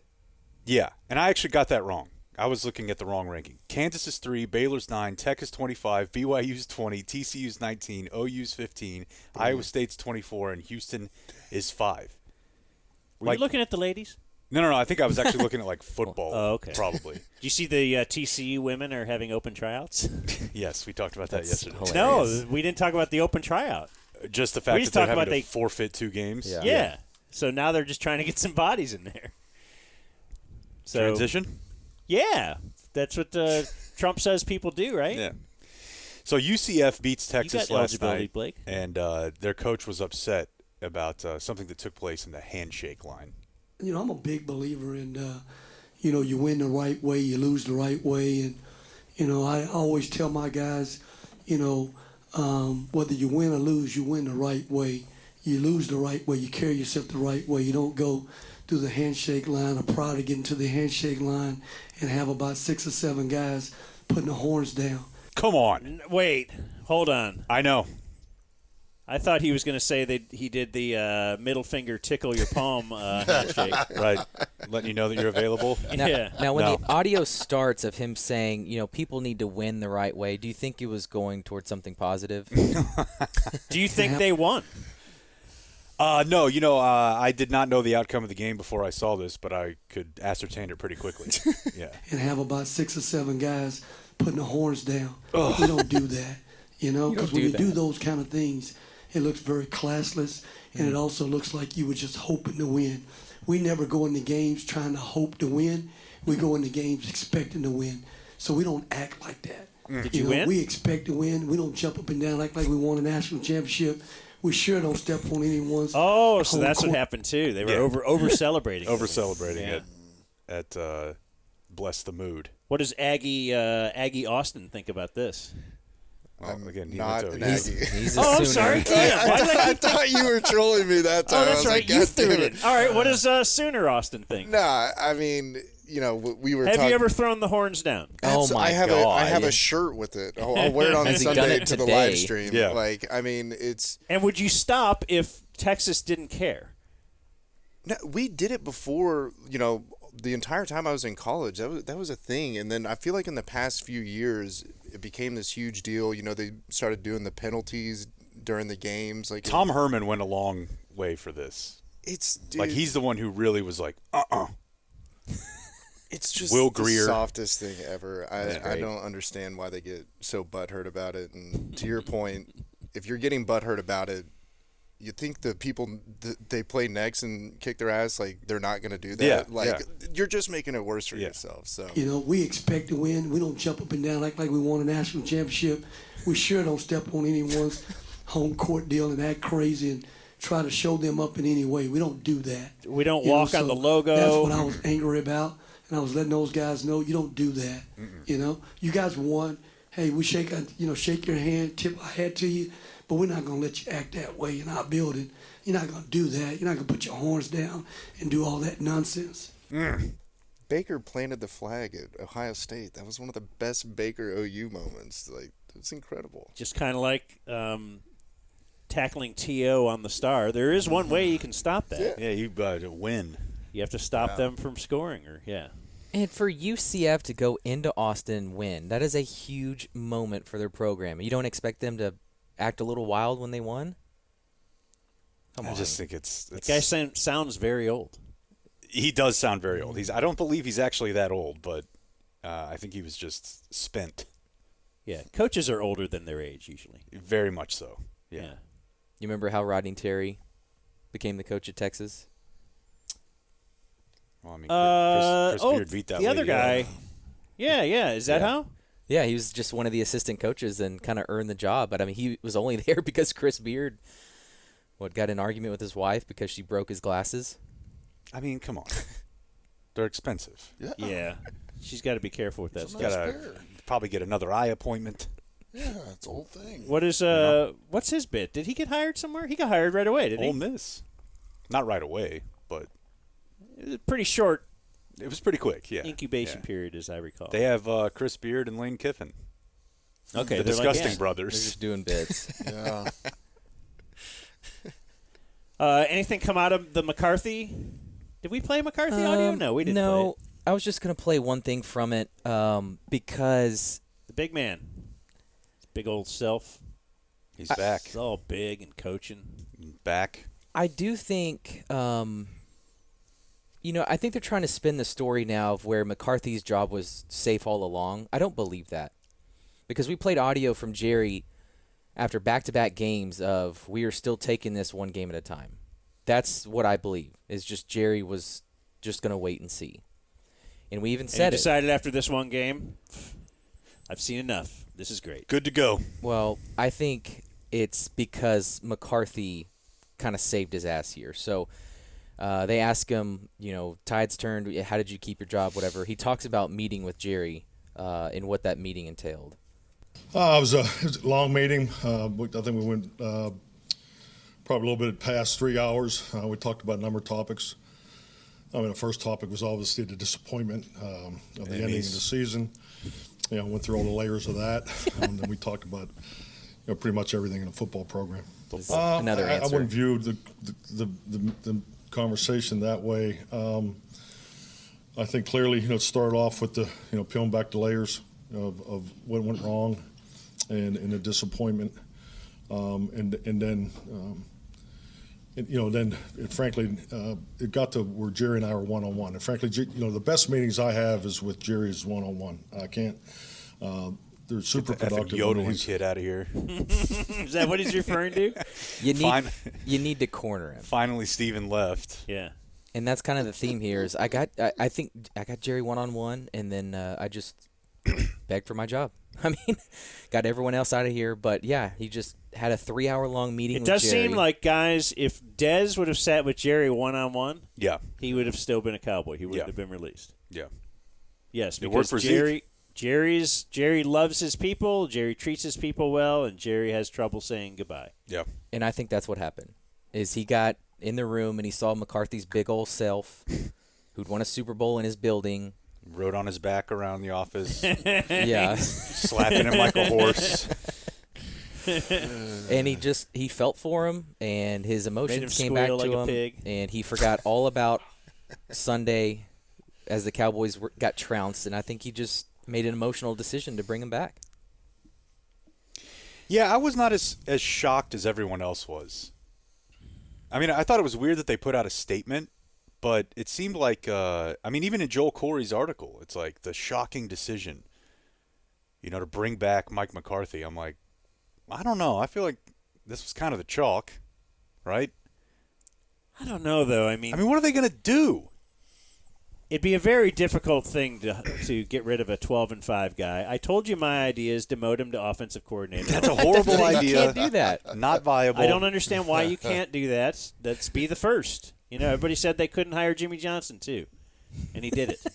Okay, well, let's say that hypothetically we had a downturn in ratings during the bad radio era. and they came to you and they were like, "You're the producer now, Jake's the host," would I you have been mean, like, "That sounds great"? I wouldn't have wanted to. You but would have been also, like, "I want to go somewhere else." it's my paycheck and I'm under contract. What would I have done? I could have quit, and then I would forego the money. Somebody else will hire you. Don't you think? Well, I would have had to sit out for 6 months, but certainly Mike McCarthy would. That's why the world of the NFL is a little more fair sometimes. Sure, that's fair. But I just think you sometimes discount how important ego is in these professions. I mean, you see it in free agency for sure. Guys will take even a little less elsewhere sometimes just because it's the indignation. There you go. All right. You got there, guys. Yeah, you got there. Hear from me. For of having to take such a massive pay cut or something like that. Like even Zeke, they were offering a pay cut, I believe. Maybe. I don't know. But we've had situations like that with guys before. Sure. No, but they don't have a lot of other options. I just feel like the real thing here is going to be you were at a moment of time where there were so many really good head coaching candidates who have done it before, number one, and then really some others. He'd probably never go with the young, hot guy now at this stage of the Cowboys and his life, right? Right. But, that's going to be the second guess. And I suppose next year, I saw somebody else point this out. I don't know who it was. But I'm sorry, but Twitter, lots of stuff going on. The thought that Jerry hasn't actually fired a coach since Dave Campo. That Parcells left on his own. Well, I guess they fired Wade Phillips. Yeah, in the middle of the year. Yeah. So that is a bad point that I read. But Garrett let his contract just run out. They never actually fired Garrett. No, they treated him like the guy with the stapler in the office or in Office Space. And the same thing might happen. Yeah, Milton. If indeed this happens again next year, it will be just that I don't give him another contract because his contract's up next year. Yeah, the one thing I saw that I agreed with on Twitter was our buddy Tim, who said they could go 17-0 next year, and I will have no confidence heading into the playoffs. Yeah. Like, we'll do our streams. We'll have fun. We'll say it's different. We'll drink some beers. I'll write some columns. That's the thing, because they were doing this year's different thing already this year. We've done that. We did the what's different about this team heading? Well, I got rid of Kellen Moore. Yeah, I mean we're all on the same page, and it's just brotherhood. Backyard, Texas coast. Yeah.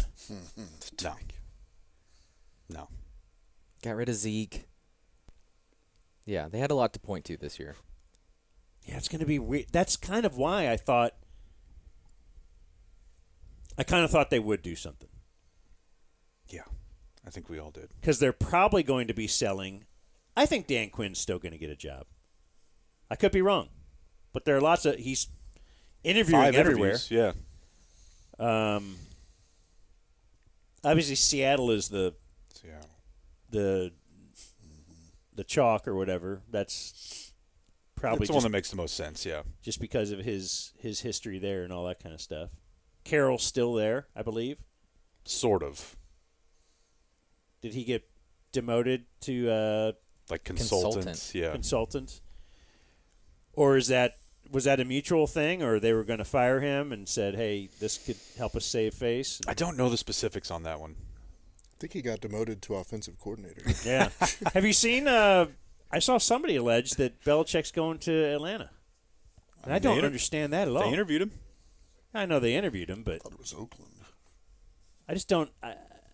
I would have to think like this is a perfect situation for Belichick that's already kind of ready-made. He can go ahead and win enough games in the next 2 years to, take down Shula's record. Got to deal with Yodeling Kid, though. Got to deal with the Yodeling Kid. I'd like to know if there was any back-channel communications. We'll never know. No, we won't. We will never know if they met on the tarmac. Got him out on the Bravo. Yeah. I kind of think there was. You don't think Jerry's covering every base? Well, maybe not. Let's do the news. All right. Jeez. Move this thing along. All right. I'm going to pick up the kid at 3:30. Jay with okay. the Dumb Zone News. Carroll High School evacuated yesterday after a bomb threat. What do you know about this, Dan? I know that my wife didn't get home till 7 o'clock. Whoa. So, a little bonus. Did you call it in?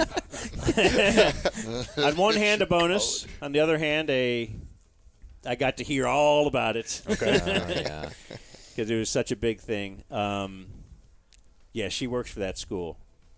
And just said, everybody had to, immediately get outside, and it's a huge just cluster F because it wasn't a drill.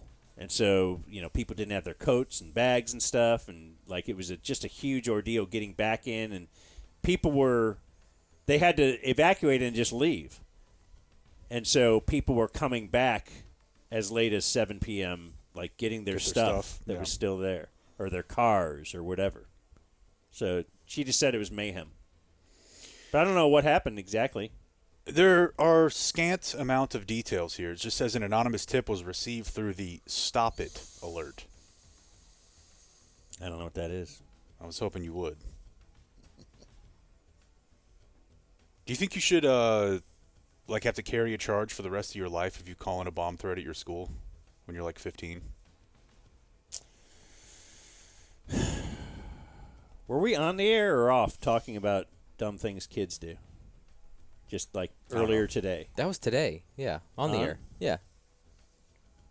Because you are not the person you were at pumpkins 15. and mailboxes. Yeah. You're nothing close to it, I would guess. Certainly not. And I think I'm a moron now. I was a complete imbecile. Yeah. When I was 15. So wouldn't that be tough to carry that?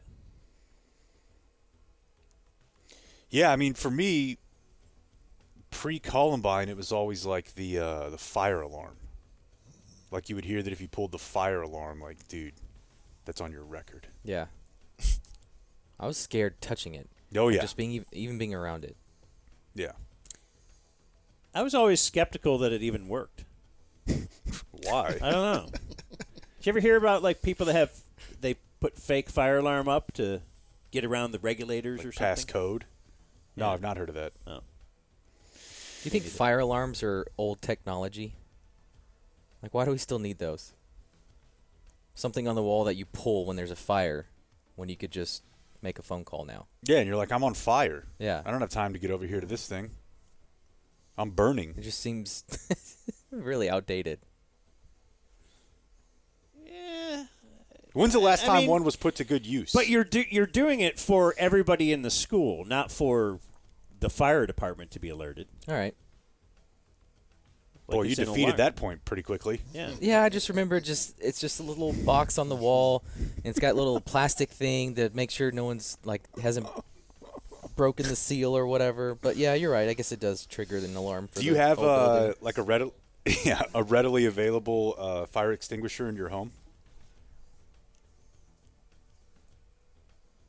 When we first moved in, I remember we did make sure that we did at least one under the sink. Mm-hmm. And I got to tell you, I have zero idea if that's still there. Do they go bad? I think they do. I think they probably do. We got a hose outside. That's not going to help. Do you have? Yeah, I think it's a few years old. And I think it was grade school based because the kid had a they had to go home and make sure they could identify, and then so it kind of makes you grade school. Here we go. Here we go. This seems great. They're kind of making little spies because they also came in and told us the certain smells of drugs. How'd that work out for you? I just do remember once when they came back from they took a trip, the wife and two kids, and they came back, and they did identify. They said they thought a skunk or something was dead in the garage. And, my place, this is our old house, I think, and it was right off the garage was my stash, my room. Yeah. Yeah. And I'm like, and I think they might have put that together at one point where they said marijuana will smell like a skunk. I was like, it does? I don't know, man. That's crazy. I've never smelt it. Yeah. I wouldn't know. Yeah. But then, then they come home and they're like, let's identify the escape routes if there's a fire and this and that. I'm like, what? I don't know. Yeah. Like, do you have a ladder for the second floor? What are you, from Like, Public no. Works? Yeah. So we had to have put a rope ladder that was in the Ava's closet and all this kind of stuff. When it's just like, look, the odds are it's just not going to burn down, right? We're going to be fine. Yeah. So we did this story the other day on the Lost episode, but we're going to do it again, just because it's near and dear to our heart, which is that all the funny highway signs are going away. This is Blake's favorite bit. I know. We will no longer have horns up, phones down, it can wait, or only Rudolph should drive lit. Now, is this a national thing? It is. Okay, I thought it was Texas only. No. The Federal Highway Administration issued a new manual that said that they need to be, quote, simple, direct, brief, legible, and clear, as well as relevant to the road user on the roadway on which the message is displayed. What happened is Texas got the rest of the country in trouble. Yeah. Yeah. That's exactly what happened. Do you think we're the highest percentage of bits? Yes. Hocus Pocus, Drive with Focus around holidays, What around on Halloween. earth is this one? The sun has riz, the sun is set, and y'all ain't out of Texas yet. Yeah. We ruined it for everyone. Yeah. The sun has riz. It's got a strong Riz game. Shut up. What? Oh, this is the one that started Dan. Santa's coming. Have you been a good driver? Only Yeah. reindeer can fly. Watch your speed. Gobble, gobble, go easy on the throttle. Okay, that was the cum joke. The Lost episode cum joke was Santa's coming. Yeah. Mm-hmm. Get a towel or something, but but it's not. It didn't it has fit. To be car related. Yeah, it didn't fit our Nope. narrative. It was so. Which makes it barely a joke. Oh. Yeah. I guess just the shock of the word come, of the visual of Santa coming. Jeez. Gobble, gobble, go easy on the throttle. When would they put that up? Valentine's. Okay. So, yeah, it's over. Ruined it for everyone. It's Valentine's Day. Santa's coming. New year, new you. Use your blinker. Yeah. See, now that's a subjective rule too. I know. Who says? Like, who says these aren't direct and to the point? Is it an issue of... And what will happen? That they think you're breaking a federal law? Is it an issue of they think if you look at it, you're going to be just laughing so hard you'll demolish your car? Yeah. Because you'll be so distracted by the comedy? Who's to say? Really? What's a worse federal offense? Mailbox or... mailbox or writing comedy on... Comedy. Boy, it'd be great, to have. We're gonna our guest text administrator is Shane Gillis this week, and everything is Shane Gillis related, like all stuff he's posted on there. That would be great. Call me. All right, I'm just going to start this last story with a headline. Okay? And I've read a couple of different accounts of this, and I'm still a little bit confused. Naked man beat Fort Worth delivery driver to death with firewood, court docs say. A Fort Worth delivery driver was killed by a naked man who beat him to death with the firewood he was delivering. A 27-year-old suspect now in jail and charged with murder. Don't think you could kill me with firewood. Yeah. I think I could thwart that. Yeah, you'd have to be already tied up and Something. to a chair or something, and I just keep Yeah. bludgeoning Wood. you. Yeah. Yeah, Victim but was if dropping. you're sitting there, you're doing the show, you're doing the news, and someone hits you with a stump. Wouldn't You're happen. caught off guard. No way. That guy's just doing his job. I would hear it coming. You just drop the firewood off, and then you're thinking, "Oh, a naked guy, I got to get out of here." You turn around, and he hits you over the head. But the weird thing is that the guy who was killed was the guy delivering the firewood. That's what I'm saying. He probably dropped at the door and tried to get out of there. And the guy's The just naked doing his thing job. is the naked thing is. He's got pods in. You can't hear. The naked thing is a pro for an assailant or a defender. Really, I've always said that. That's true. That's why it would be tough to home invade Dan and me about half the time. Because I'd hop out of bed and I'm naked. Yeah, you don't want any part of that. And the guy's laughing. A little tiny wiener. Yeah. He's miming a magnifying glass. Looking at my wife like, "Hey, you want a real man here?" Yeah. Definitely some wood jokes there. Very nice. Yeah. I do think that if you get up in the middle of the night and you need to like case your perimeter, doing it nude is the way to do it. Yeah. Case your perimeter, like walk around the house? Yeah, like if you hear something and you're like, all right, I need to go around the whole. You've done that? I've definitely done it. Okay, because recently I had to get up and I can't remember, but I fired on the shorts. I don't just walk downstairs naked. I do. Well, I mean, I don't have Yeah. this palace. Right, no, you have simply one story. Now, here's the problem. When you are in the age where the kid might occasionally get in bed. Oh. Yeah. Now you're like, ugh, I need to get up and put underwear on. Because then you have a CFNM situation. You're talking about my daughter. I'm just saying she would be a clothed female, nude and male. you would be a naked man. Now, there doesn't have to be any more activity. Yeah, I mean, I'm just stating a fact. Uh-huh. And those are facts. And it could have been when I had a kid as well, if you recall. I mean, I still have kids. Yeah, that's an area that I think I used to judge you pretty harshly on. But What? And like Bob would too. Sleeping nude or showering nude? Showering, I probably Well, I am mean, I at shower nude, of course. No, like I'm probably like it's been 8 or 9 months, but like sometimes it's just more efficient for us to both be in the shower at the same time. Yeah. Like my wife does it. Right. No, you just there's no she's got her own thing going on. You just run in there. Yeah. Yeah, it's fine. It doesn't feel weird to me, but when you used to say it, I was like, man, that's odd. Like I'd shower and my 3-year-old kid steps in. Yeah, my daughter's 5, so maybe I'm over the limit. No, I don't know. But it doesn't seem weird to me at all. Right. Yes, and I suppose if you don't have kids, then you might. Oh, is that a sex? You can't. There's no sexual thoughts or.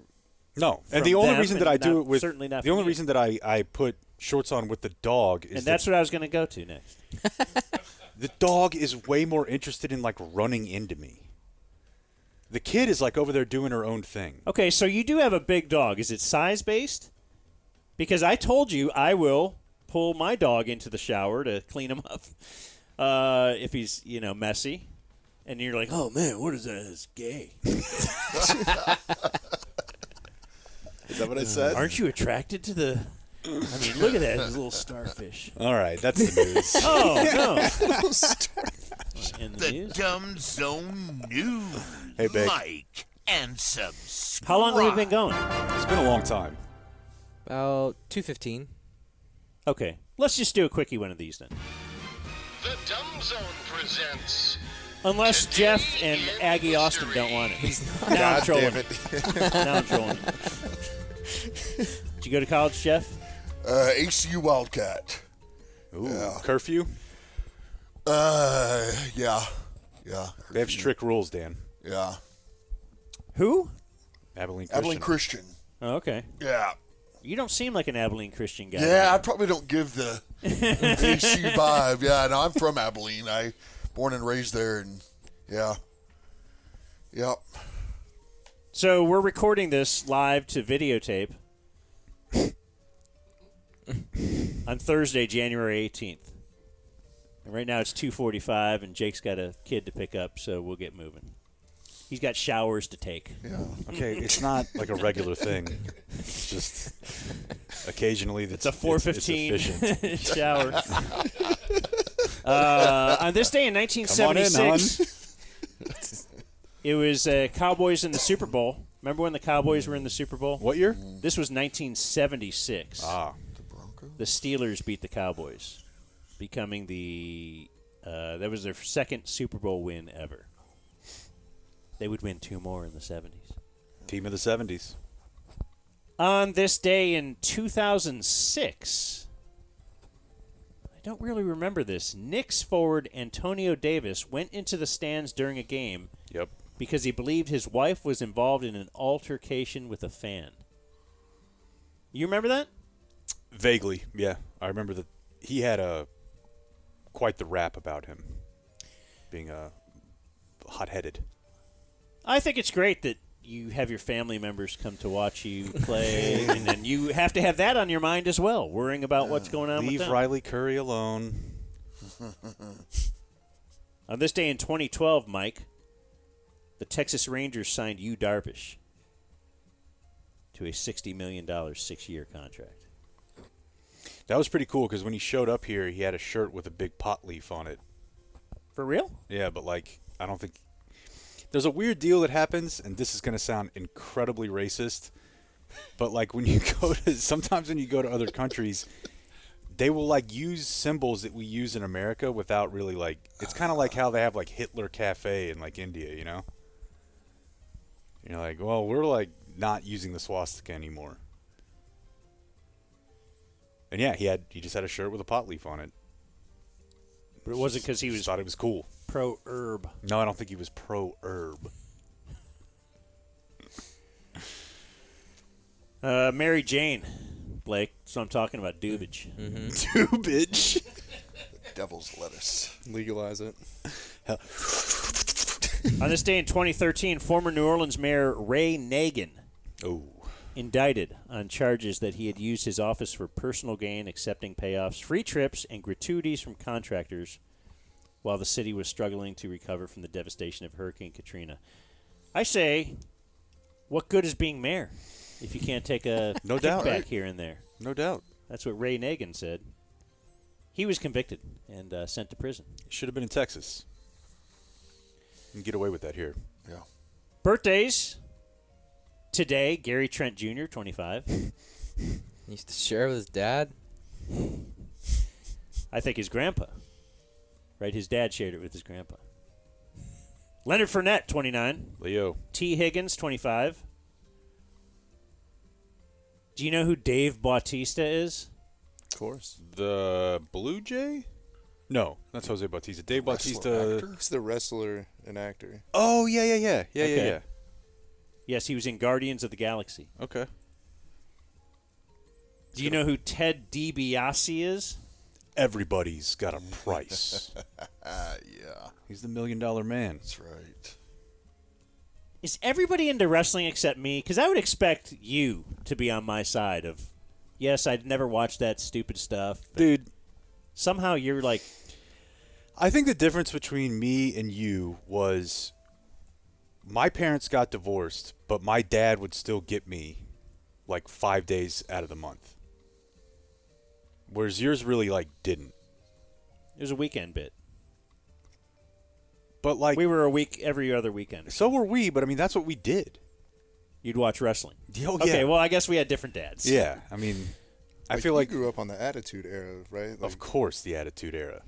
We didn't have cable, and so we only got SmackDown on Thursdays. Of course. Me and my brother every Thursday in my parents' room, pile driving each other. Oh, yeah. Mom yelling at us. I've got video of me pile driving my brother for sure. No cable. Yeah, it was. Even with the Millionaire money. I think that might have actually changed after that. Yeah, I don't know. Well, we had the super, the one you could just coax plug in first, right? So I had USA and Comedy Central. Yeah, we had the basic, not the. There was no cable. guide or anything like that, but we had USA, and that's what it was on for a long time.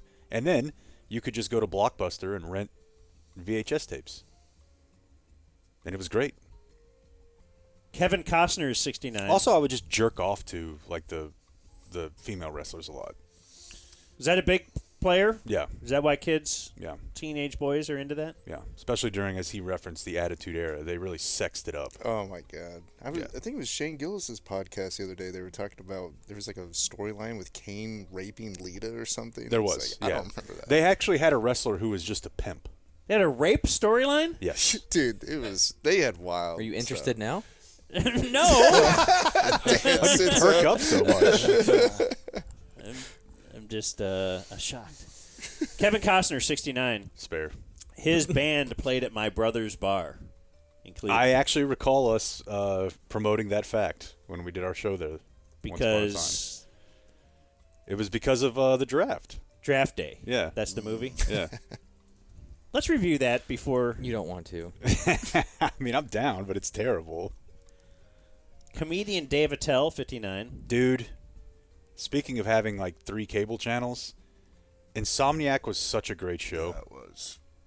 When I went to visit my brother in New York recently, we went to the Comedy Cellar. He was like, I don't know if you know, but they don't like tell you who's showing Yeah. up. And it was the last show of the night, like real late, and he showed up. That's awesome. Super late. I talked to him afterwards. That show was fantastic. Do you remember that, Dan? I remember there was a show called that. It was like a man on the street thing where he would just go to like bars at 2 a.m. outside and just riff. Yeah. With people who were just hammered. And Comedy Central would run it at like 11 o'clock at night, and it was great. I never took it in. It was good. That's what she said. Solid. Blow me up, dog. Sure. Been waiting. Like, when's he going to say something? Rapper DJ Quick, 54. More of a producer, but yes, a legend. And singer Jonathan Davis is 53. Korn. Oh, that's right. I knew that sounded familiar. You know who opened for them? Okay.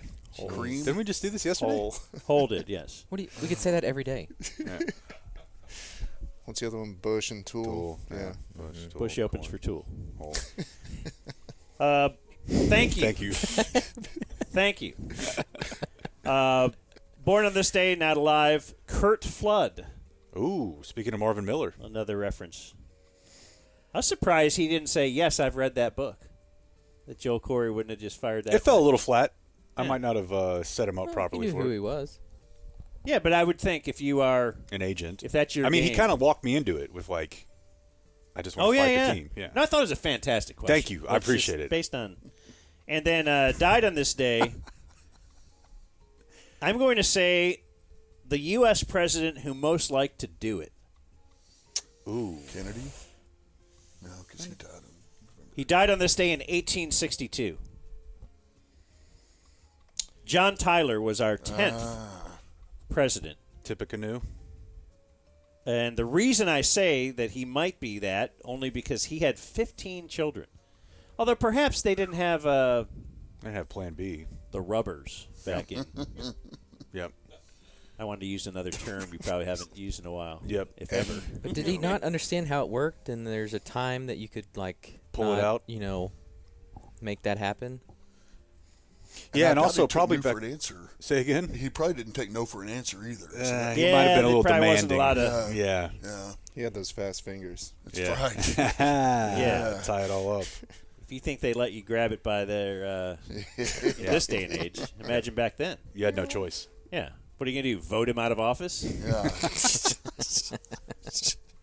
Run and tell the local sheriff. And probably. I mean, He's workshopping. what was it? No. This is no joke. Was it half the kids would die? Like in childbirth and all that. Like it was a very high Yeah. childbirth mortality rate, even up to. I mean, my grandma had 2 kids that died before the age of 2, something like that. I believe mine had 1. Just the way it was. And What a note. Yeah, Way to. a little pick me up and everything. And that was today in history. All right, Jeff Austin. Closing remarks. Absolute pleasure. Thanks for having us, especially on the historic 100th episode. Oh, that's right. Mm-hmm. How you feel about that, Jake? Well, it's actually 101, but... Oh, yeah. Yeah. This one will be the one that counts. Anything? You're kind of petering out here. No, I was... the Dragon's Den would be like, if my, brain, I think, could be a place. A place. Yeah. Yeah. Yeah. Okay, Thank you, works. Jake. Right.